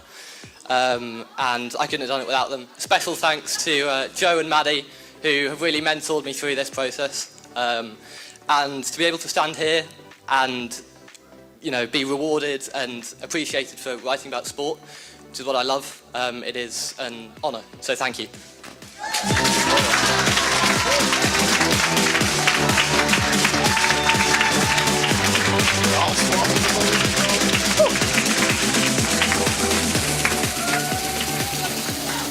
I just want to say that speech really resonated with me as someone who forgot to bring a dress for the awards and got a £10 dress from River Island, so shout out there too. So this is our last one before the interval, guys. We are now on to Best Reporter. Ooh. That was rubbish. Okay. This award was both kindly sponsored and judged by PA Media Academy's Sean Howe. They were kind enough to send some excellent branded chocolate if you got here early enough to get that in your goodie bags. So I'd like to invite him to the stage to present the award himself.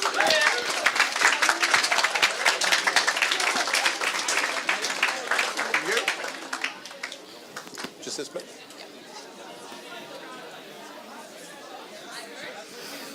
So we start with the highly commended entry. This person made great use of a wide range of interviews to give voice to concerns among the student community. Stories about campaigns close to students' hearts demonstrated great awareness of their target audience, and with all their stories well executed.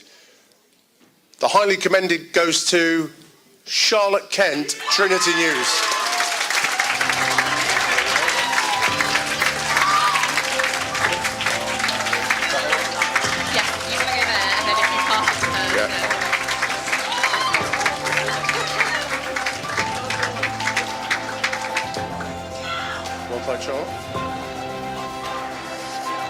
God, I wasn't really expecting this, and I think I'm after a bit too much wine. I want to thank most of all my mum, Rita Kent, and then also my Trinity News mum, Kate Henshaw, who I think I can speak for everyone and say, like, we don't know what TN is going to be without you. And then I want to thank my co-news editor, Evan O'Reilly, and Aidan Cusack, who I think deserve this award so much more than I do. And then also David Wolfe and Ellen Kenny, who if they weren't so kind to me last year, I don't think I'd be standing here today. So thank you so much to the two of them. And thank you to the SBAs for this recognition. So thank you so much. Hang on.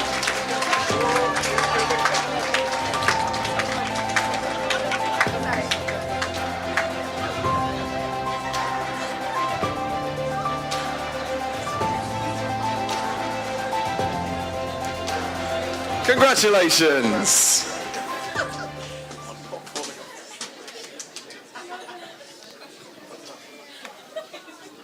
Good, well done. Of the winning entry, this person's use of FOI requests to pull together an investigation impressed. So too did the way they fostered sources and the coverage of a community issue.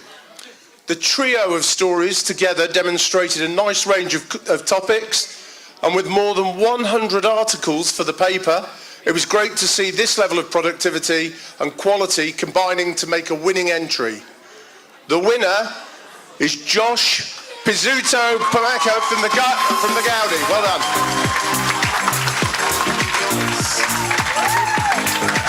Let me set them up and I'll give it to you.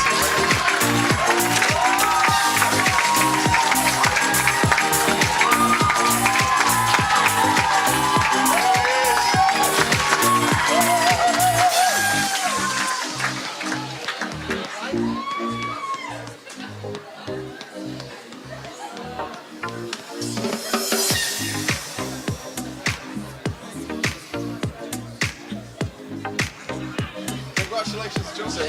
Tell us how great you are. Right, well, thank you guys again, and thank you for just all the great I mean, it's a great award to have, but I think it does, once again, just speaks to a lot of hard work and a lot of time and hours put in and long nights, but I think it's what you have to do, right? If you want to work and get stuff sorted out in student journalism, it takes a lot of work.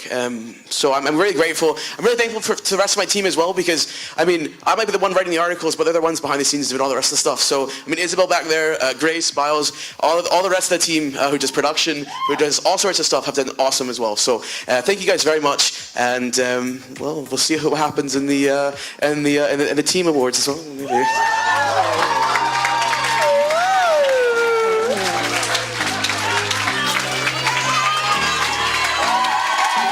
Love that enthusiasm, and that is it for this half. You have a tight 10 minutes to restock your glasses before we go into the Publication Awards. And again, if you are watching from home, I'm going to look down the barrel of the camera as I say this. Do drop us a message now. It's at SPA Journalism on all platforms. We're on the YouTube comments, or just tweet #Spank24, and we'll read some out after the break.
Ladies and gents, this is your 5-minute call on the bar, your 5-minute call on the bar. If you've got friends there and you want a drink, text them now and say you can get this round.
People of Spank 24, are you ready for the second half? Oh, you think that was a lot of awards? We got more. Please welcome back Jem Collins and Brie Allegretti!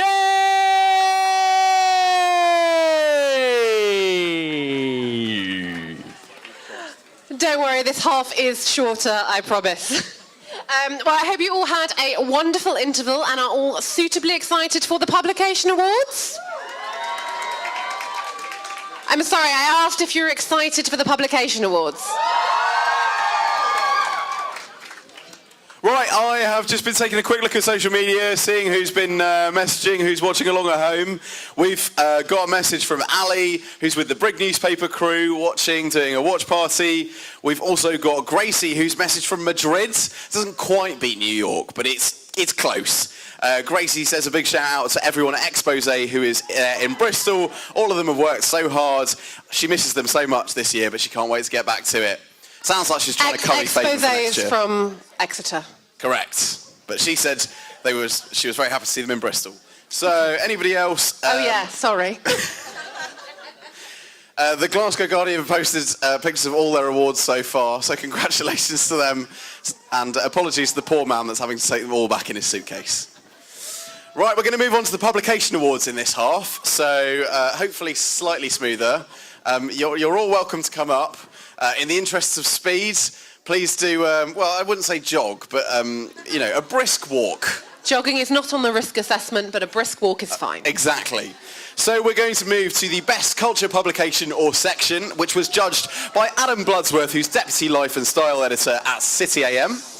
Adam gave out a special mention. Yes, we're already starting with those. Adam said of this entry, this is for a forward-thinking and progressive publication with takes on contemporary subjects. This publication grasps the concept of coming up with an angle that appeals and reflects the feelings and questions of their readers. The special mention goes to The Griffin from Leeds. Leeds, Leeds, Leeds.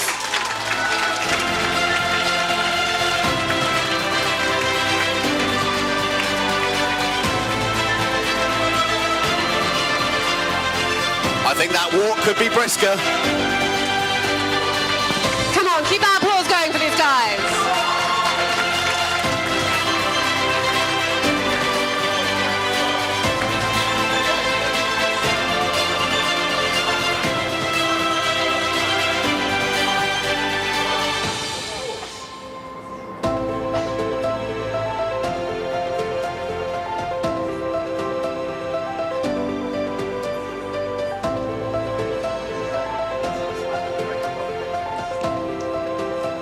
Hello, we're going to make this quick and not be long, but first of all, a massive well done to the entire arts and culture section, the entire paper, and Rosie and James, who unfortunately missed out on an award tonight but did absolutely fabulous.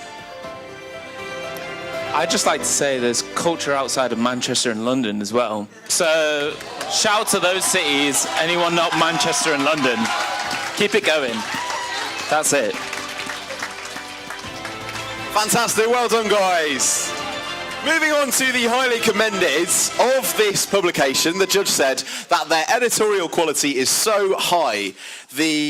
One of their articles is a great example of how strong their writers are.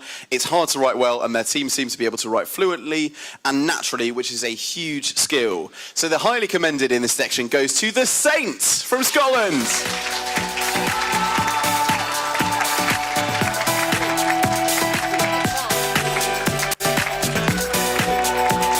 We think they might be at the bar. If you're from The Saints, make yourself known. No, right. We'll give them this award later. Right, we'll move on to the winner. Of this publication, our judge said that the theming and design is brilliant, drawing you into each story with an individual and professional look. Many magazines would have struggled to do this. I want to read more. The winner is our delegates from Wales. It's Quench!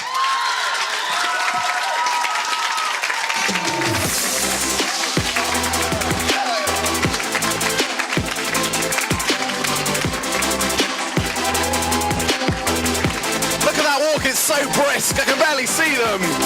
They're faster than the speed of light.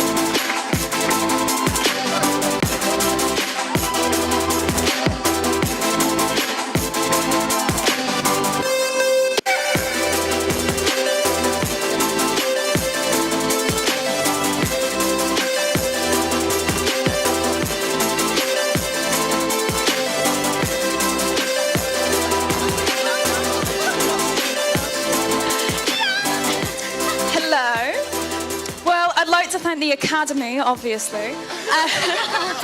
I'd just like to say thank you so much. I know everyone here has worked so hard this year, and I don't know about everyone else, but it's been such a hard year for publications in Wales for students.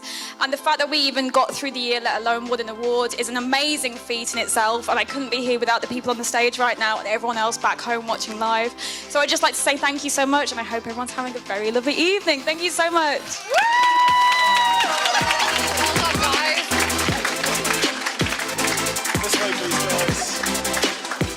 Fantastic, well done. We're now going to move on to the best sport publication section. And I might be wrong, but I think that the Saint might be back from the bar because you won a highly commended.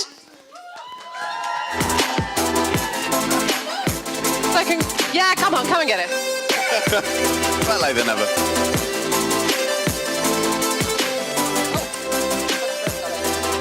We're doing this all the wrong way round, but we're going to get there in the end.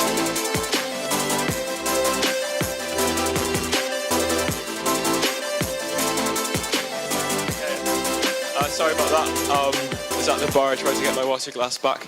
But yeah, thank you to everyone at the Saint again. And yeah, well done to everyone involved in culture writing at the Saint. Thank you.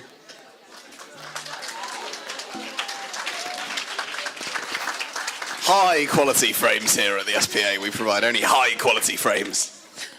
Right, so I was going to make a load of terrible puns here, but seeing as this got a pretty good reaction anyway last time, I'm just going to tell you it's the best sports publication or section. So this award was judged by Rachel Steinberg, a sports reporter at PA Media, and we are going to go straight on to the highly commended. Rachel said, I appreciate the wide variety of content from stories directly and about and for students, while other pieces explored finger-on-the-pulse topics, and the occasional use of expert sources was a great way of taking stories to the next level. So, the highly commended for Best Sports Publication or Section 2024 goes to The Student!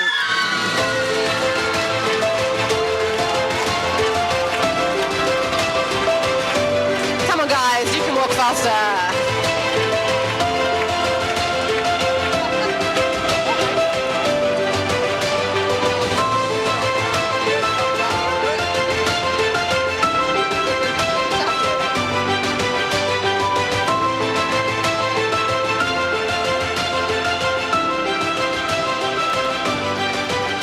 So we're both Tottenham fans, so I'm not really used to silverware, so kind of really happy. Liverpool fan doesn't really count. But so I just want to say a huge thank you to also the EICs and especially Lucy Froome, because she's the one who got me into the newspaper. I want to say thank you to Katie Coble, Sam Lewis, who are both my co-editors, Ollie and Mia, they're both amazing sports writers, and I just want to say thank you so much for this opportunity. And also thanks Mum and Dad and all the editors, whether they be literature, theatre, news, everyone's been fantastic, and I love working for this place. It's been great. Thank you.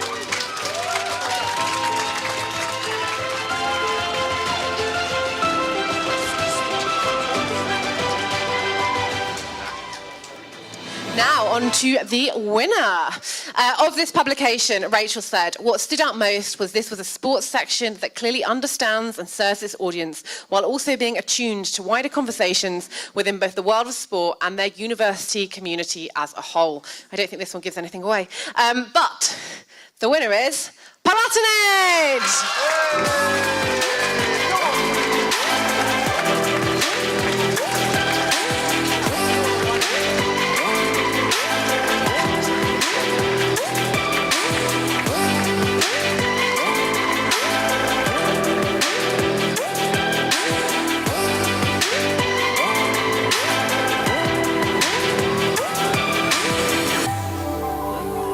Well, thank you very much to the judge. I used up all my good things to say in the first speech, so I'm not quite sure what to say now, apart from thank you once again to the members of Palatinate. Again, I couldn't do it without you. And thank you to Alfie, Sophie and Luca, who were the other members of our sports team this year, who sadly couldn't make it.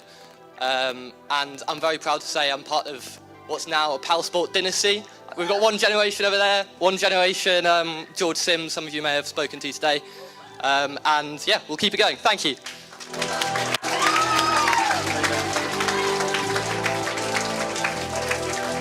Fantastic work. Congratulations, Palatinate.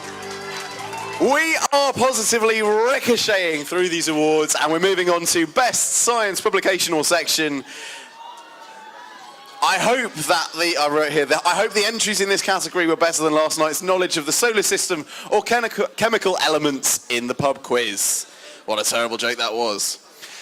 We're going to move on to the awards, which is going to be presented again by our very long-standing friends, the Association of British Science Writers. So please welcome them back up to the stage.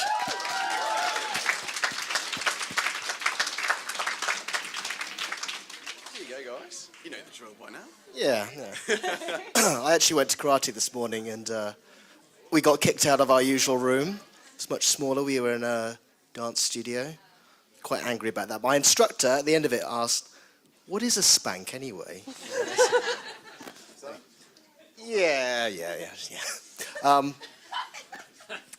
Okay, so we're very excited to announce the highly commended for Best Science Publication. We have some really fab publications in this category.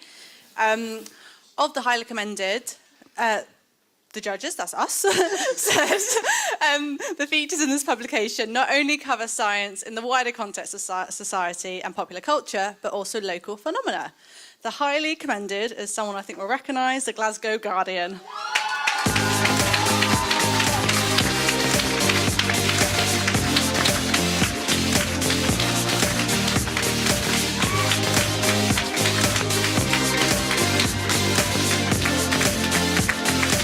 Yeah, there's more of them coming up this time. Come on, gang.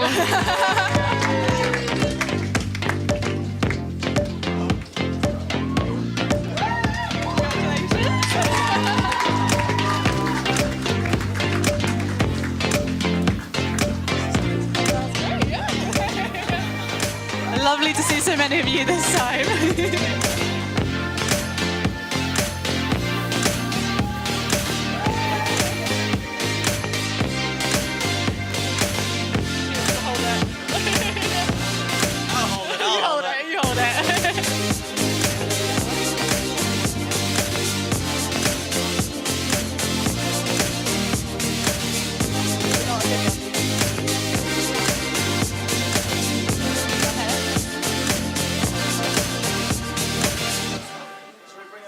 Yeah, let's go over there.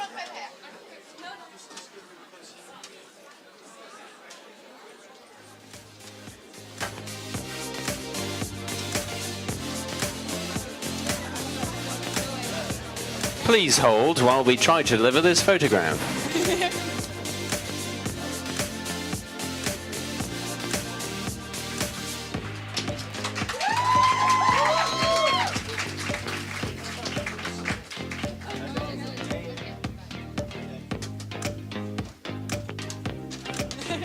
Continue round of applause, please.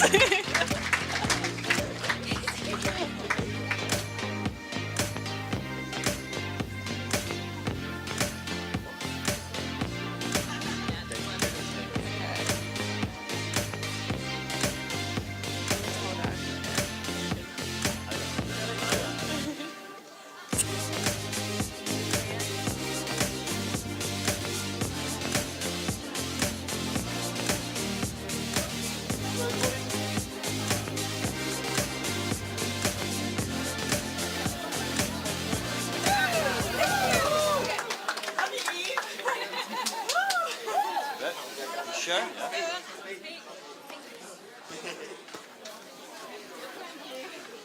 All right, well, thanks very much to, first of all, Eve Zabidi, our wonderful science and tech editor.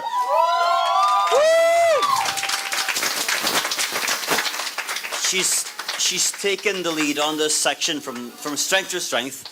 What an absolutely wonderful editor. And yeah, thank you very much.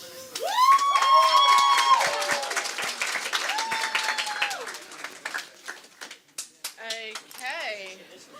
And now on to the winner. I've lost JV. Do you want to carry on? There we are. Yeah, we had some really excellent entrants. The quality of science journalism was really top notch. But sometimes to stand out, you need a kind of a voice. And because I'm old, to quote Alanis Morissette, for some reason, you laugh, you learn. And that's precisely what this publication's short, yet informative science section gives its readership. Tackling serious subjects without taking self too seriously. The winner is The Courier.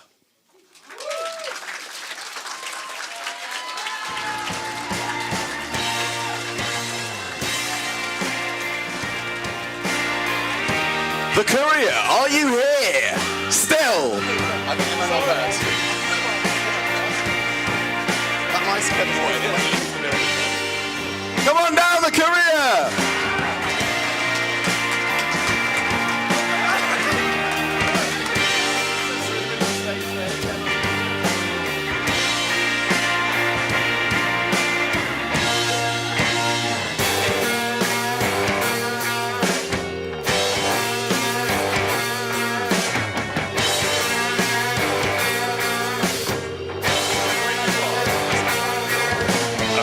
Thank you, everyone. We didn't expect to win, and I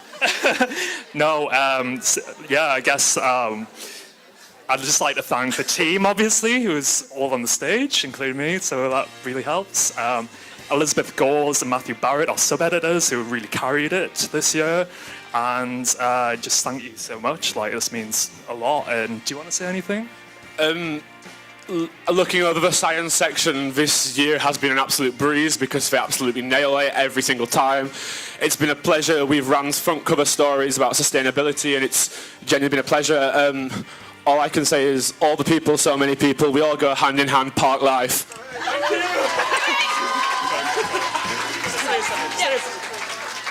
Sorry, I'll keep it super brief, but I'm so proud of the science section. It's quite small but really mighty. I'm so proud of Matt, Elizabeth and Anthony for their really hard work for the science section, and every time we have an editorial meeting they bring the most random fun ideas, and it's not always serious, as has been said before, and I'm just really proud of everyone, so thank you so much.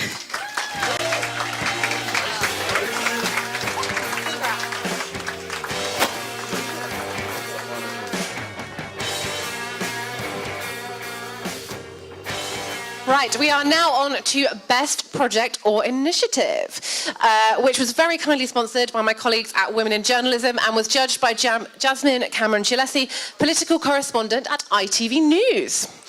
She said, "I was really impressed by all of the candidates for this category, and it's clear that all those involved will make amazing journalists who will be an asset to any newsroom that they work in." Once again, Jazz gave a special mention, saying this was a genuinely innovative project and I can tell a lot of work and thought went into it. There is so much to be gained by linking past, present and future generations of work, and the team did an excellent job. So the special mention goes to the Gaudi Digital Archive.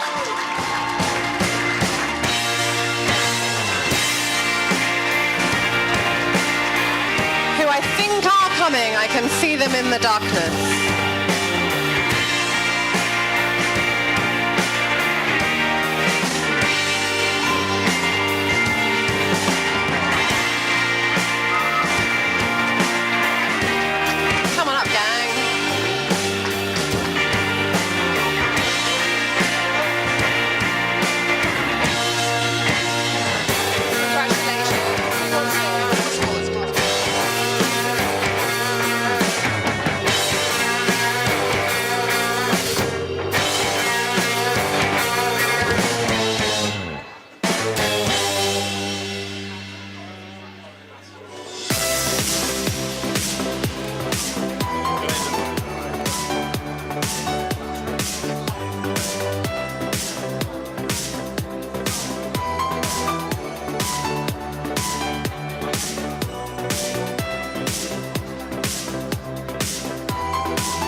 I'll keep this quick because we have lots of stuff to get to. But essentially, we had a great time over the summer, kind of sitting in the university archives and looking at all the old papers. And we put a lot of them online and kind of got the craziest headlines and things, including something about a guy who used to go around the student village and threw porridge at people. So lots of fun stuff. And it was really nice to kind of get a wee look at the history. So thank you to the University Museum Collections for letting us kind of just take over all summer, which was a lot of work, but a lot of fun. So yeah, thank you.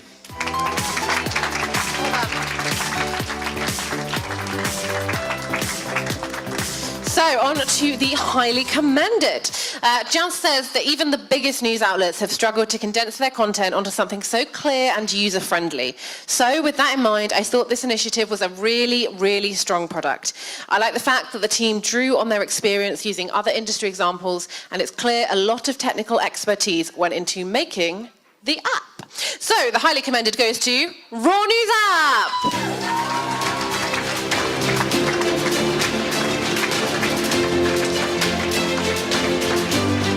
I can see them coming.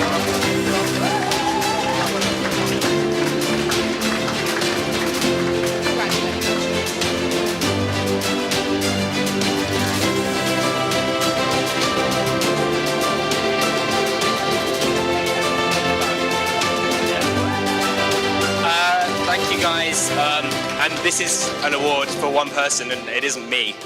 So thank you so much to Angeline, who I came in the summer. I said we need to do things differently. We don't have the money to keep doing print like other places can. We need to deliver it differently. Angeline herself designed, built and maintained the app single-handedly, and she can't be here today, but thanks so much for everything you put in, because you've made Raw really kind of world-beating. Thank you very much.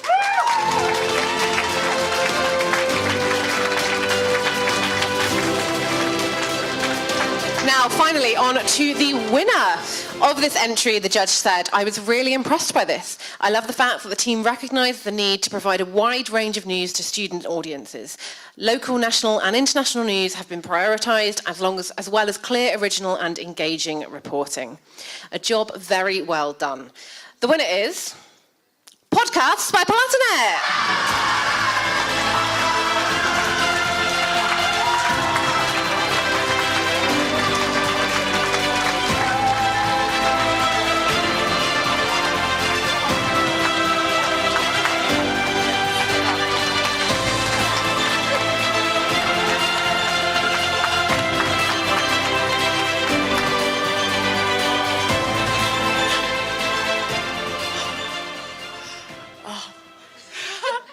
Yeah, thank you. First podcast editor for Palatinate. Big thank you to the team. You know, it's not me, it's them. I'm so lucky to be surrounded by incredible people, and it's Joe, Elliot, Emily, Will, Maddie, Bex, everybody. Also my hosts. Like, I don't host anything. It's all of them. I just edit it. So yeah, everybody like that.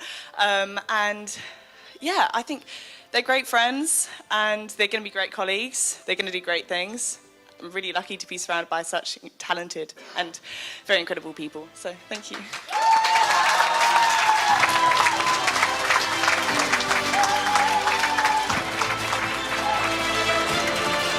Fantastic, that was wonderful. We're going to move on to the Design Awards now, starting with Best Magazine Design. Oh wow, that's got a lot of excitement going. This is the Best Magazine Award judged by, yes, another long-term friend of the SPA. It's Alice Pomfret, a magazine and books designer. Of the highly commended, our judge, Alice, said, this magazine is a great example of how to deal with complex content in an interesting manner, leading to some successful editorial spreads. Keep exploring and experimenting. The highly commended for Best Magazine Design goes to iScience.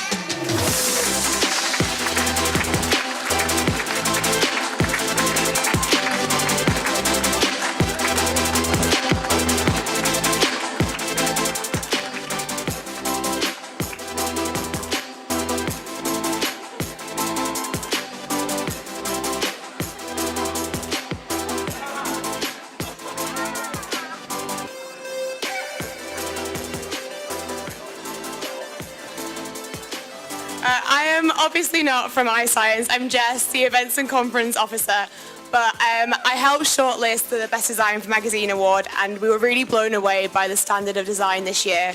As a key designer myself for our newspaper, it was just brilliant to see how many designs came through and how original they were. So really well done to iScience and to everyone else who were in the shortlist for this awards. Well done. Thank you, Jess. Not wearing the Wallace and Gromit slippers, I see, but something basically just as casual. Anyway. Now on to the winner. Now on to the winner of the Best Magazines Design category. She's going to get me back for that at some point tonight. On to the winner for the Best Magazine Design category of this publication. Our judge Alice said, "This publication is full to the brim of attitude. They sing to their own hymn sheet and own it. The whole magazine is a great example of what you can create when imagery and design work together in harmony." Very, very happy to say that the winner, it's our Spank co-hosts, The Crofts.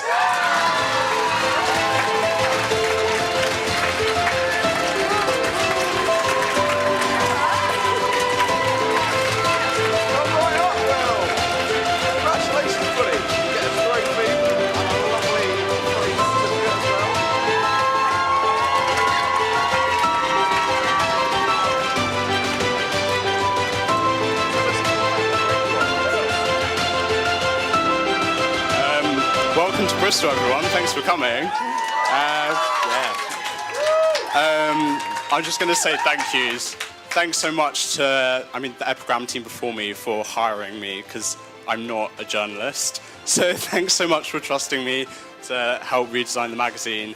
And thanks so much to everyone in the Epigram team as well for supporting the Croft, and the managing team as well for logistically supporting us. But I hope you guys are having a great time in Bristol. Thanks so much for coming.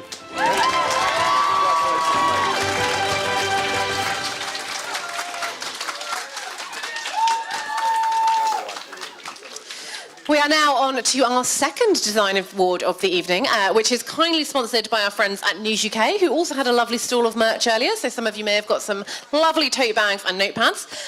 For this one, I am delighted to welcome Brie Allegretti, who also happens to be already on stage, as he also has a job at News UK, as well as being the Zanti rep for the SBA. So come on over, mate.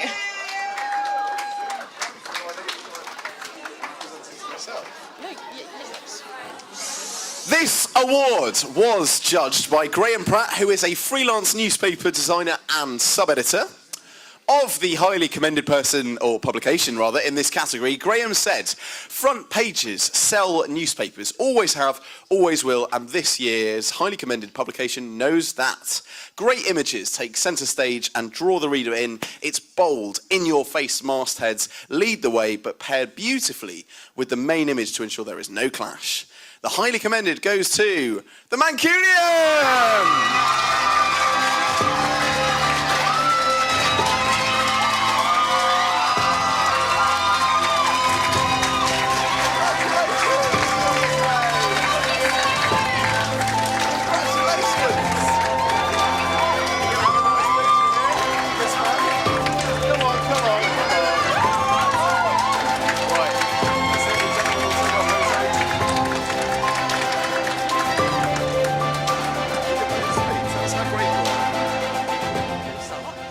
Hello, we're the Mancunian. I'm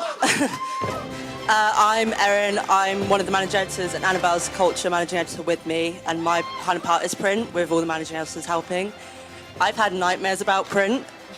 To be respectful, it's a long, long process, and it's really helped this year with our new design team, our head print editor, Alice Barr, who's really helped things nightmareable.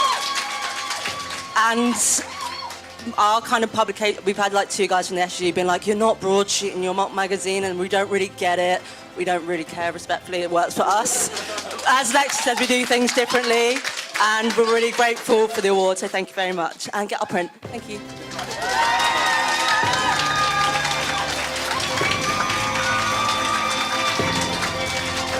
Fantastic, well done. We're going to move on to the winner now. And of this publication, the judge said that this year's winner knows its audience. It knows that if you're presenting a serious story, it has to be eye-catching whilst being informative. Its news pages are so stylish that they belong in many national newspapers. Its feature pages, with clever use of artwork and white space, are so striking they are a pleasure to read. A lot of hard work has been put into this publication and it shows. So the winner is... it's the Gaudi!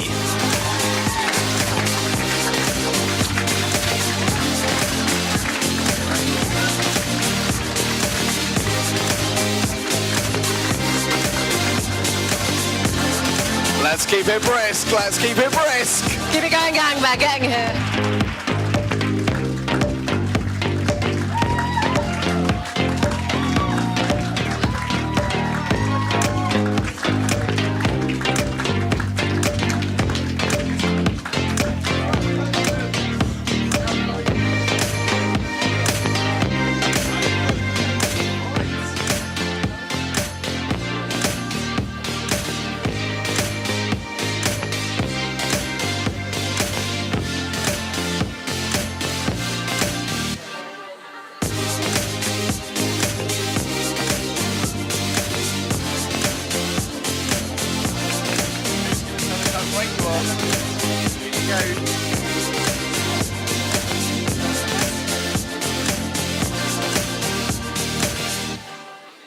Hello? Okay. We didn't prepare a speech, obviously. I know everyone says that, but we didn't. But I just want to give a shout out to these two. They've done fantastic, amazing, teeth-gritting hard work this year. We're not a big team. Everyone says that, but we're really not a big team. And InDesign is a pain in the ass to use, as many may know. It really is. It really is. Shout out to the ones who can do it well. But Miles especially has revamped the whole paper. It was a lot of work, but he put it in. Grace has really taken up on the role herself, but obviously it's a team effort. Everyone's worked really hard, and I just want to say thank you to everyone. So yeah, thank you guys. What was it? Oh, shout out to our illustrator. She's done fantastically. I don't know if you guys seen our paper. It looks amazing, but shout out to her. Thank you guys.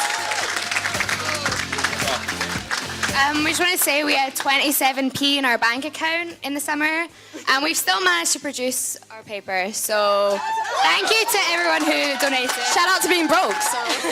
And an absolutely gigantic shout out to everyone on our production team who've really done amazing work in getting our new design off the ground this year. It's been absolutely fantastic, and yeah, thank you.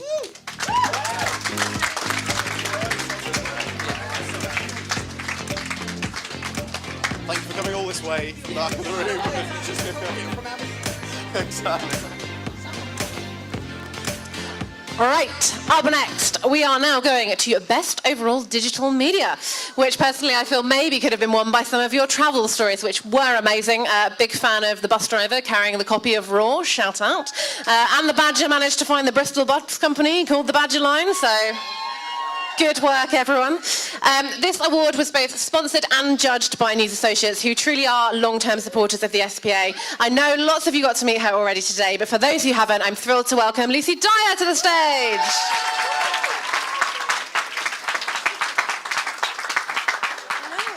Thank you, everyone. I feel like I've been sitting there for ages waiting for my turn to come up here. So thank you so much, guys. Okay, so we will start with the highly commended for Best Overall Digital Media. This was a bit of a weird one for me because I interview loads of young journalists who tell me how much they love seeing their name in print for their student publication, but who then never buy a physical paper and get most of their news on social media,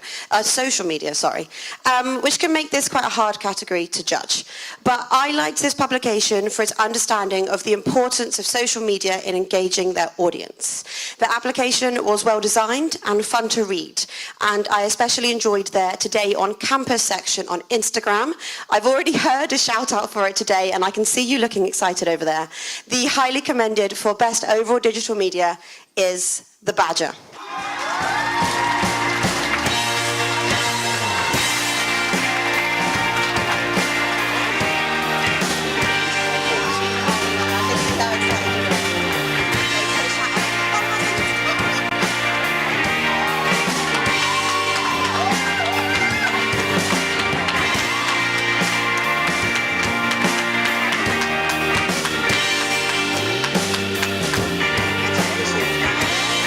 Wow, to be here today. When we adopted the badger in September, the only thing we had was the Instagram password. So we've come all this way and we're so happy to be here. And I just want to give a shout out to everyone that I run the badger with, especially Semi. Also Charlotte, who couldn't be here today, but she also runs the Opinion Instagram account. We changed it. Yeah, we just recently changed that. So make sure you follow us on Instagram, please. Oh, shout out to my family who are watching at home. Better late than ever.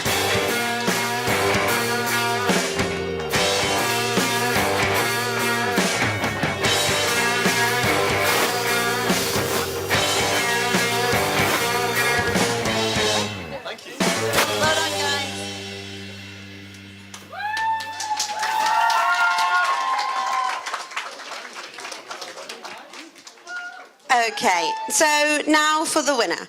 I've judged these awards for a few years now, and I've enjoyed reading this publication for a few years. And this year, they made it even easier with one big change.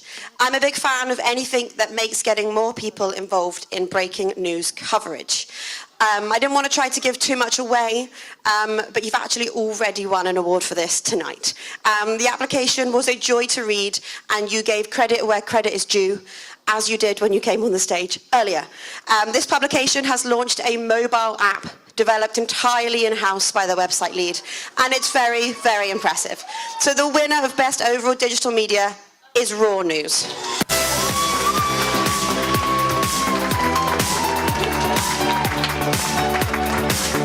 These are cute. So cute.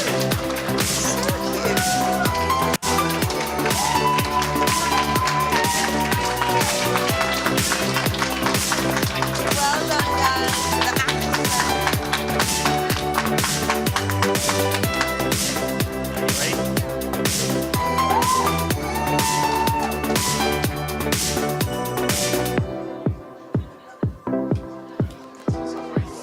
Okay, unlike the last one, which was one person, this is absolutely loads. So thank you so much to everyone that's been involved in changing our Instagram from being two guys clicking around on Canva to what it is now.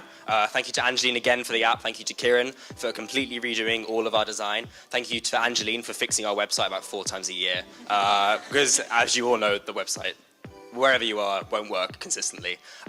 Yeah, thank you so much to everyone who's been involved. Thank you to all these guys. Thank you to Emma for giving us the content to put up. There's just too many people to thank. Yeah, I hope you all have a great night. And yeah, thank you all.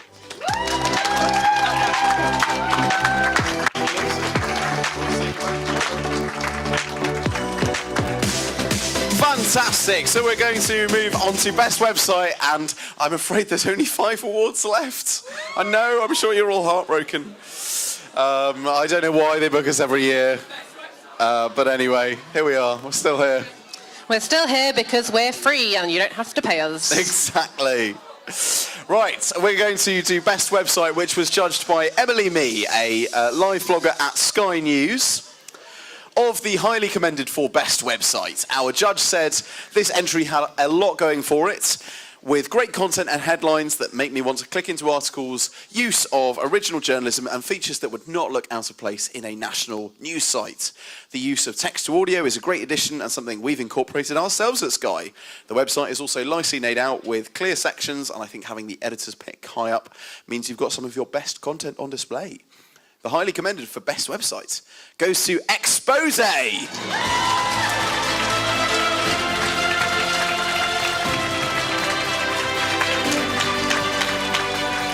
Now that is a brisk walk. Very brisk.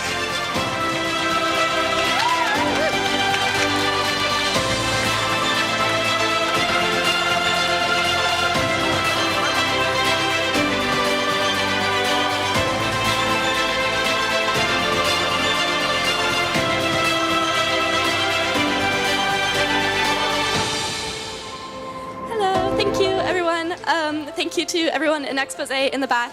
And particularly, I want to shout out Amelie Thompson, who's, I don't know if she's watching from home, but she's my co-editor. I wouldn't have been here. We wouldn't have been here without her. And of course, the website's only as good as those who write for it. So all of our writers for Expose, thank you very much. And yeah, thanks for having us.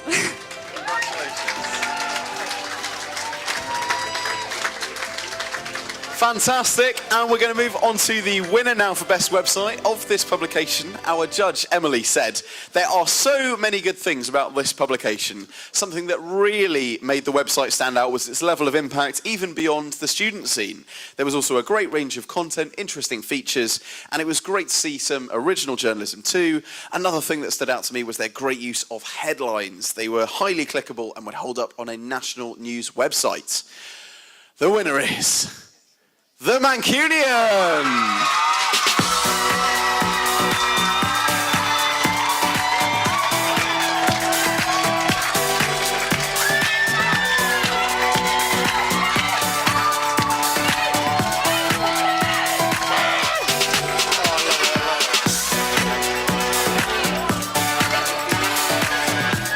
Congratulations, guys! Come on in. I've got a trophy as well. If you could.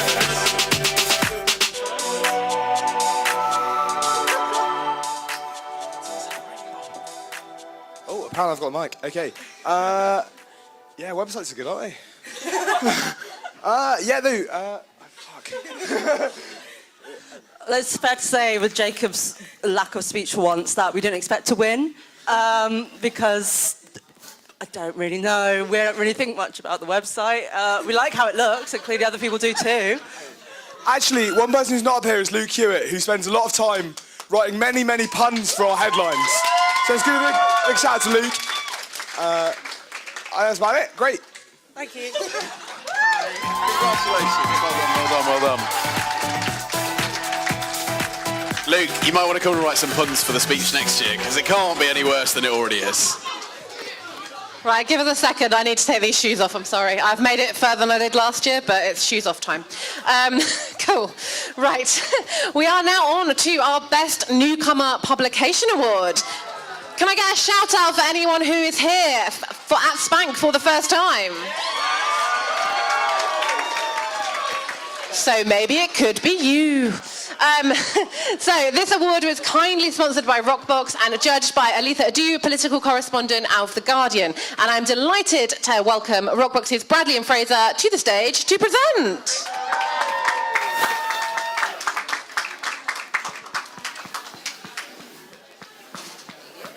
So you took your socks off. Is that for Rockbox, or can I take my socks off? Socks off for Rockbox. Yeah. Okay.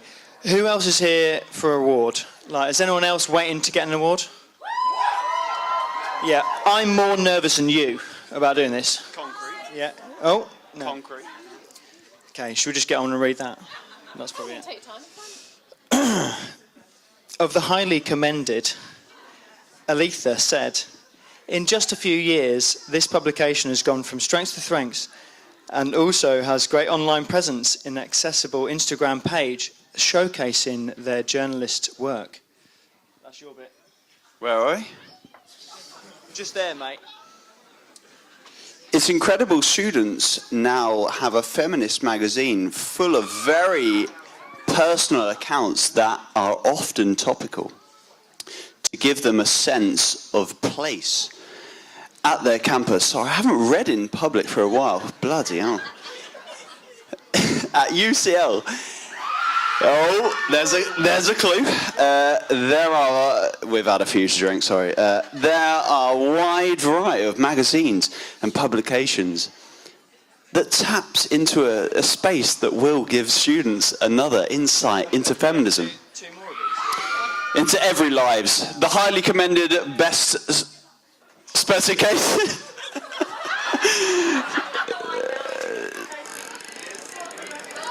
Goes. Harry, it's that bit. Oh, we're on a new page. Sorry, this is Women's Wrongs Public goes to UCL.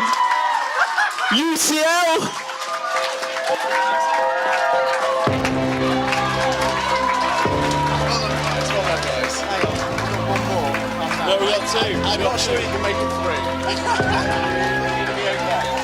You're going to be okay. Well, I'm not.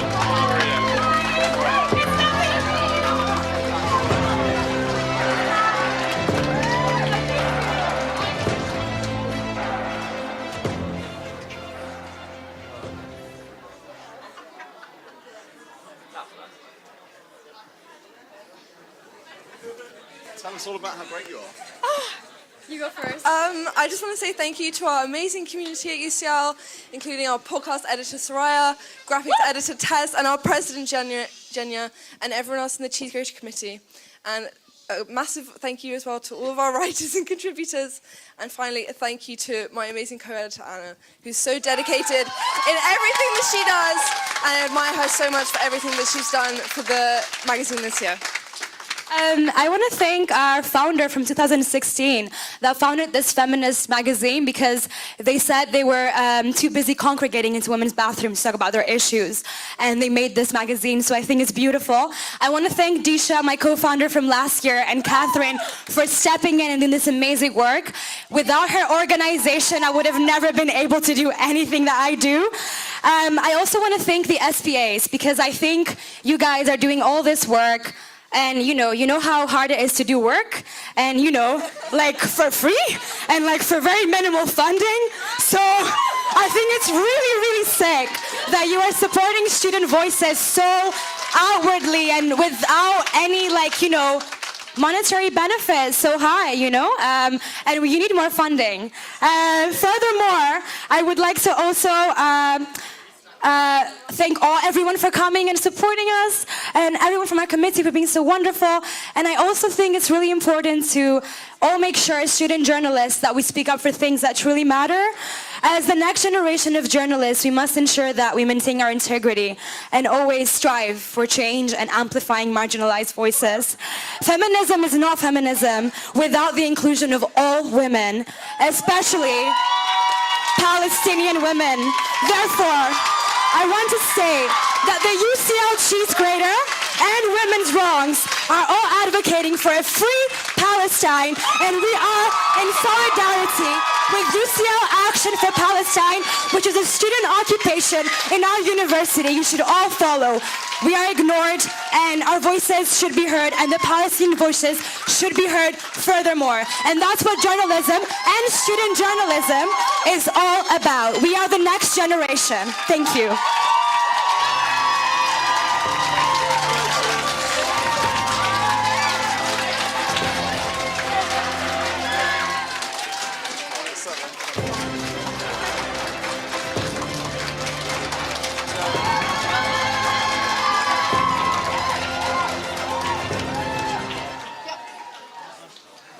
Well, I might be able to follow that. Not sure about him, but I'll give it a go. We forgot to thank Epigram, who have been very kind to invite us here tonight. So, thank you very much. And also SBA, thank you very much. You've been very good hosts today. Okay, right. I said that I'd be up for doing that. I reckon you should do it because you're going to be way better. See you later. All right, I'm up. I'm not going to lie, I was quite worried about my laptop with the wine that was going around here, so glad to have the mic back, but thanks. Cool, right, on to the winner. This publication only launched last September with a small team of 16, but has managed to break into the busy scene with impactful journalism. Great work, and look forward to watching the publication thrive. The winner is People Behind the Headlines from University of Leicester Humanitarian Society. Woo!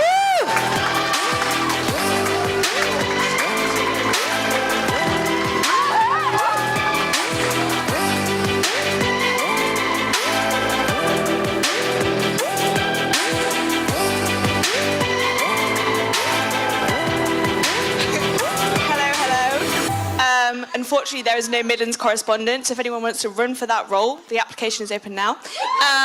But People Behind the Headlines are an amazing publication, so thank you on their behalf. I hope you're all watching at home, and congratulations.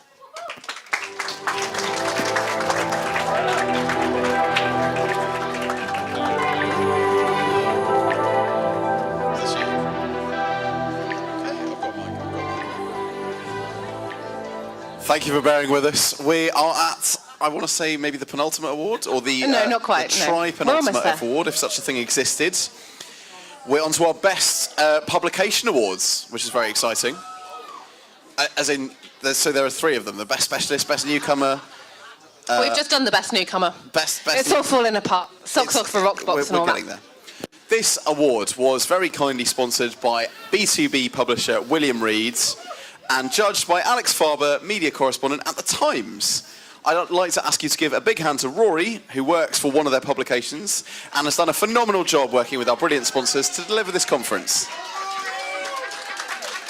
She's already here. Thank you. All right. William Reed have led the way since 1862 by being the most read and the longest running B2B publisher in the UK. Today, it wants to continue the legacy by sponsoring this award and celebrating the work of the best specialist publication.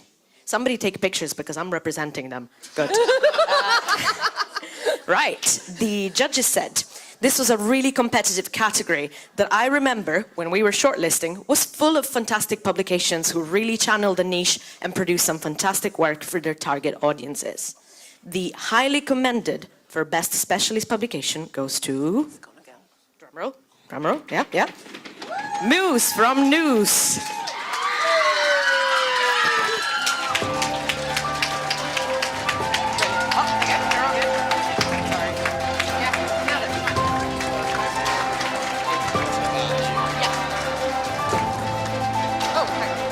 I think they're coming. I can see people standing up. Muse, are you here? Here they are!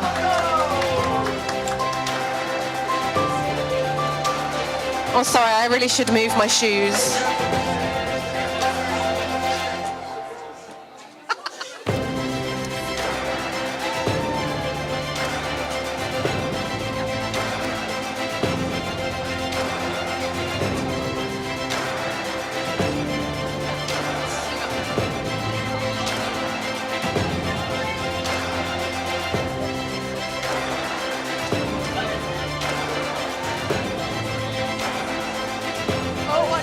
Can you step forward from the screen? Can you take a step forward? Move forward, please. Thank you.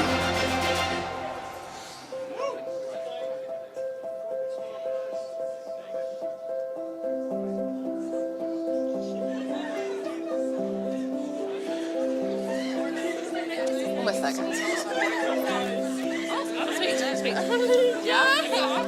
Hello. I just want to say thank you to everyone who's up here on the stage. I'm so grateful that all of you came up to support and everyone who was shortlisted for something. And thank you to SVAs for having us here. And yeah, I'm just so proud of everyone. Woo. Thank you, Nadia, Emily, everyone here, Lily, Alana. Oh my God, am I going to name everyone? I'm not going to name everyone. Thank you, everyone. Love you all. Thanks.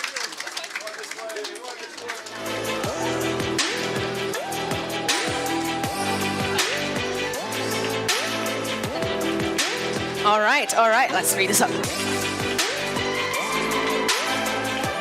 Right, now on to the winner of the Best Specialist Publication. Of this publication, Alex said, I found it to be a dynamic and engaging publication that really stood out in a competitive field of entry. The winner is Strand Magazine.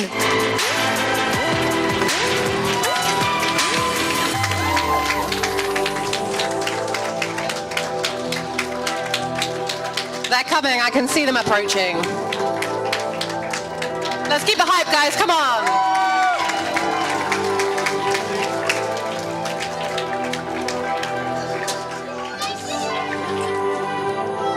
Thank you so much. Hold in. Yep.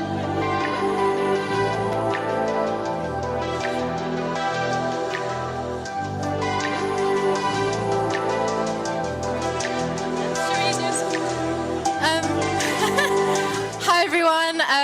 Yeah, we're from the Strand magazine. To be honest, we got shortlisted for a few things today. We were kind of losing hope. But it's really an honor to be here in front of you all and to be accepting this award. I think if anyone knew what position the Strand has been in for the last few years, like it's been really tough and we've gone through a lot. So I'm just really grateful that we've come so far to be able to accept this kind of award. So yeah, thank you so much, everyone.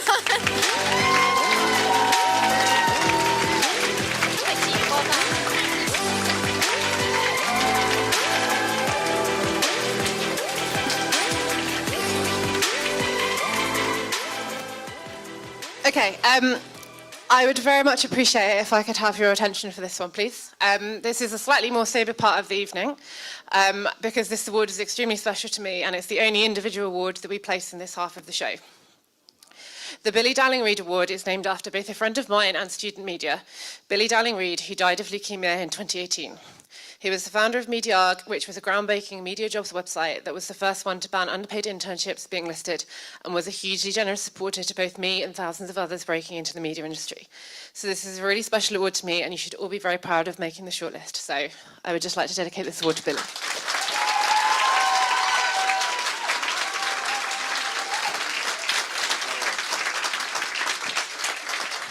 Once again this year it is sponsored by Newsworks, and as is tradition it was judged by last year's winner. Freya Shaw won this award in 2023, and we're incredibly proud that she's now gone on to become a successful freelance video editor and producer. So I'd love to invite Newsworks up to the stage to present this award.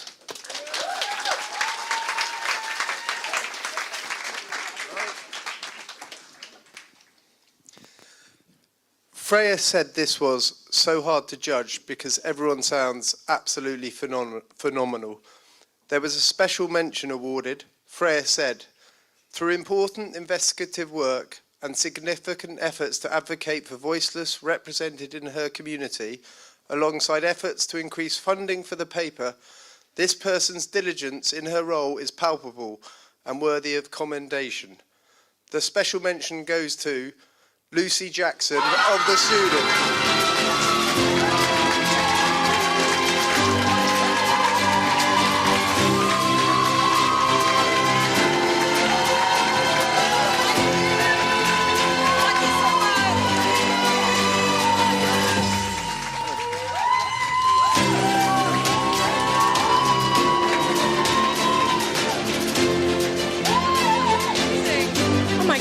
Wow, thank you so much. Thank you to the SBAs for this. Thank you to Bristol. It's amazing. Yeah, this award means so much, and it's obviously such a special award too, so it's really an honor to be a part of this.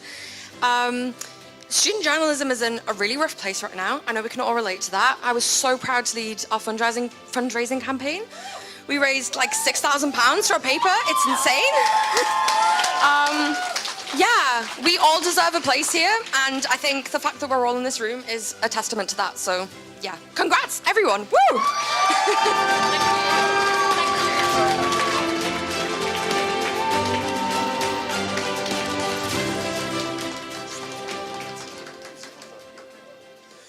Of the highly commended, Freya said, without the perseverance and innovation of this person, the existence of their publication would be questioned entirely. From funding the paper to inspiring a new journalistic community, her tenacity is both commendable and inspiring. The highly commended in the Billy Dowling Award goes to Semi Tesvagi, the Badger.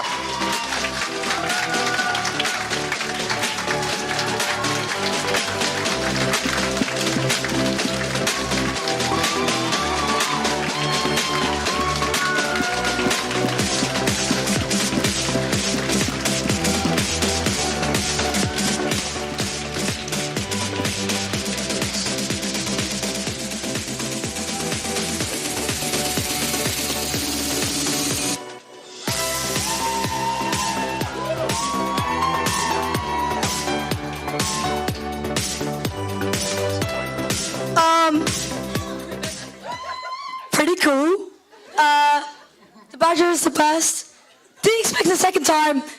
Will Gaffney, amazing head of photography. Say some words. I don't have any. We're amazing. Thank you.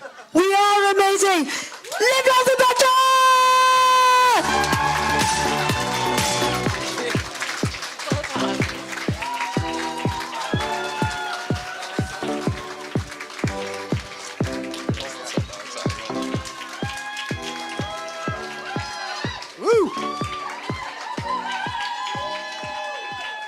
Now, on to the winner.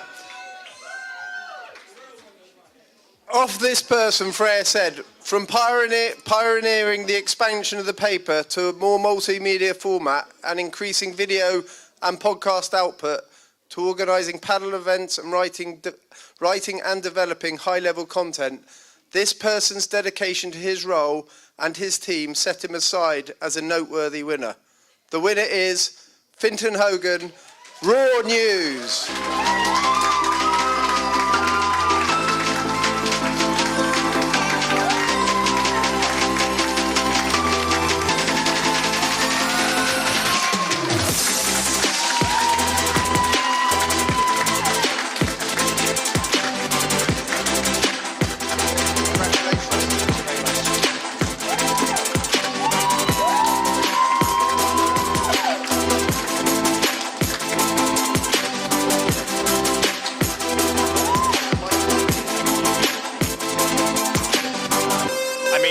I really don't have anything to say other than thank you.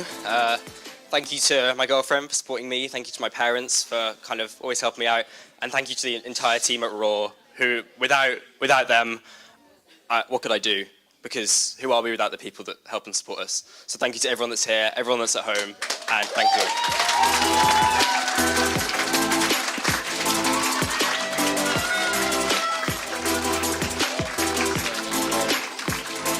Genuinely, so much well done to everyone who made it onto that shortlist. You have genuinely done an amazing job, and when Brie and I were reading through them all, I genuinely am in awe of all of you. And Fintan, I hope you're looking forward to being the judge next year. Anyway, so here we are. And only about 10 minutes late, we finally got on to Best Publication, our final award of the evening. Last year in Glasgow, it was Expose who took the crown. In 2022, it was the Mancunian. Other past winners include Palatinate, Unified, and of course Epigram. So who is it going to be this year? The tension is nearly palpable. Not quite palpable, but nearly palpable. So, the woman who's going to tell us is Lucy Dyer as our headline sponsor, very kindly judging our most prestigious awards. So, can I get a big round of applause for Lucy back to the stage? All yours. Thank you. Hello, team. It's Sunday morning. We made it. Okay. So, for Best Publication of the highly commended, I liked a lot about this publication, including the way they have battled financial issues, their use of social media, and mainly their impressive portfolio of investigations. I read a lot about university publications sending off hundreds of freedom of information requests, but it's the number of investigations that directly impact the student body that matters. This publication has streamlined their approach to produce impactful student-led journalism. They've also won a lot of awards tonight. The highly commended for the best publication is the Glasgow Guardian.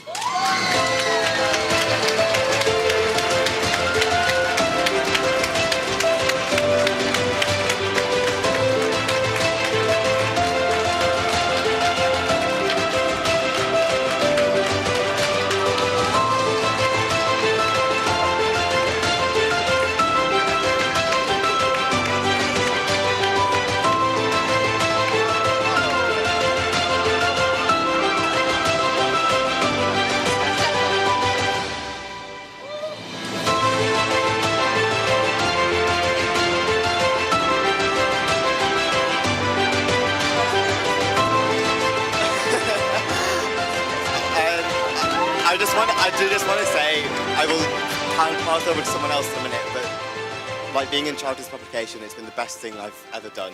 I'm so honoured to have such a brilliant team of people, many of whom aren't here. We've come a long way, but it's genuinely been just a joy, and without the people that I've worked with, the friends I've made, I just wouldn't have been possible. And thank you to everyone, including my parents, who've had many 1 a.m. FaceTimes when I've been just really quite depressed in the office. It's taken a lot out of me, but in the best possible way. I couldn't ask for a better newspaper and a better group of people, so thank you. Thank you so much. And well done to you, Jeevan, our great editor.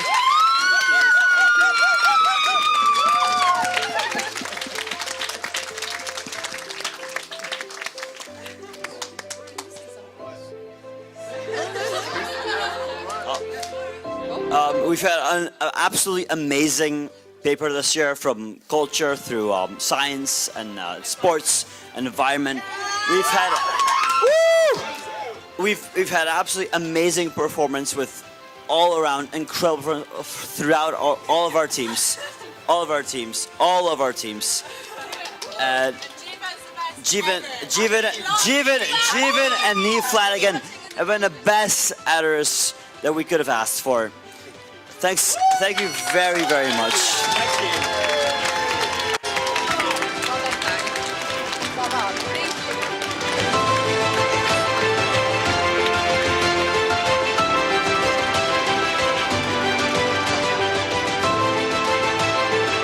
Okay, we ready to?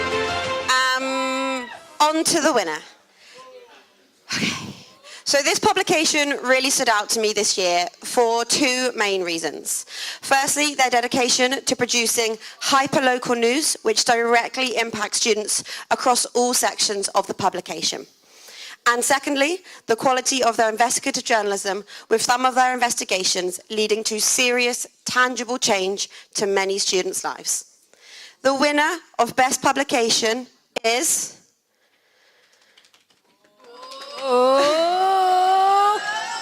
The Student.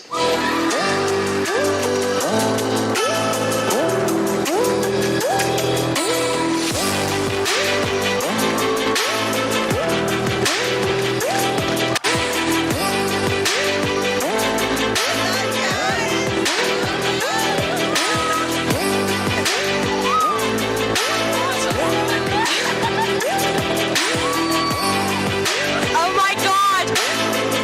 I'm absolutely speechless. Thank you so much. Thank you to the SPAs and the judging panel. And this paper is a labor of love for everyone that's been involved, from writers to copy editors to editors-in-chief to the entire committee. Thank you to everyone. Big shout out to Joe Sullivan, without whom we would not know anything. And we want to say thank you to Katie Coble and Callum Devereux, who we love dearly and we wish were here. And thank you to everybody, and it means so much. And everyone from the Student that has come down to Bristol. It's been a long journey down from Edinburgh. And our Lucy Jackson, of course, for everything she does.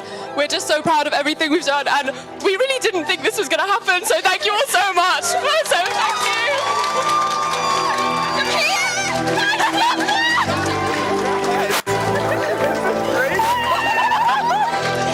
On your feet for the Students!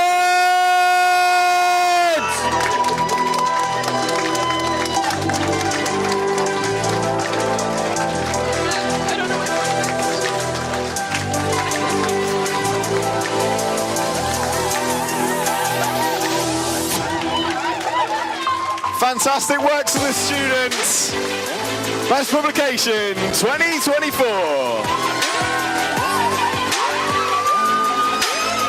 I hope this stage doesn't collapse. Before you all go, we would like to say thank you to a few people and also invite all the winners up to the stage for a final picture. So we're going to say our thank yous first. Our thank yous first and foremost go to the sponsors: News Associates, Newsworks, Cardiff University, PA Training, Bloomberg, News UK, Rockbox, the Association of British Science Writers, Savanta, Women in Journalism, William Reed, Sheffield. That was a lot. We're very grateful for you all. We're also incredibly grateful to all of our judges who've helped and given their time for free to do this year. Our wonderful exec, our trustees, our POs who've all personally read all of these entries, especially our chair, Matt. You now know his name. It was the answer of the pub quiz on Friday. We'd also obviously love to thank the wonderful staff who've been serving you food and drink all evening, the cooks, the technical crew as well, particularly Ollie and Joey, Richard who's been handing out the awards, and those people who've been doing the live stream, the photographer. We owe them a huge amount for making this evening possible. I would also like everyone to give a big thank you to our Bristol host publications and SU staff. There are too many of you to thank, but special shout out to our amazing host officer Ella and Rosa from the SU. We'd also obviously like to thank those who tuned in virtually and were watching away from Bristol this night and holding watch parties, and all the delegates who were nominated and shortlisted for their incredibly hard work. So we are almost done, I absolutely promise. We want you to have a fabulous night. The venue here is open until 1 a.m. But if you want to play hard, you have to work hard. So we'll see you back at 9:30 tomorrow for the second day of conference and the AGM. So, congratulations to you all. We will see you in the morning. If you have won anything this evening, please do come up to the stage for the final winners photograph. And thank you to our amazing co-host, Brie. Oh, thank you, Joe. Winners, please make your way up to the stage for one photo. Winners, up to the stage, please. And don't knock the screen over.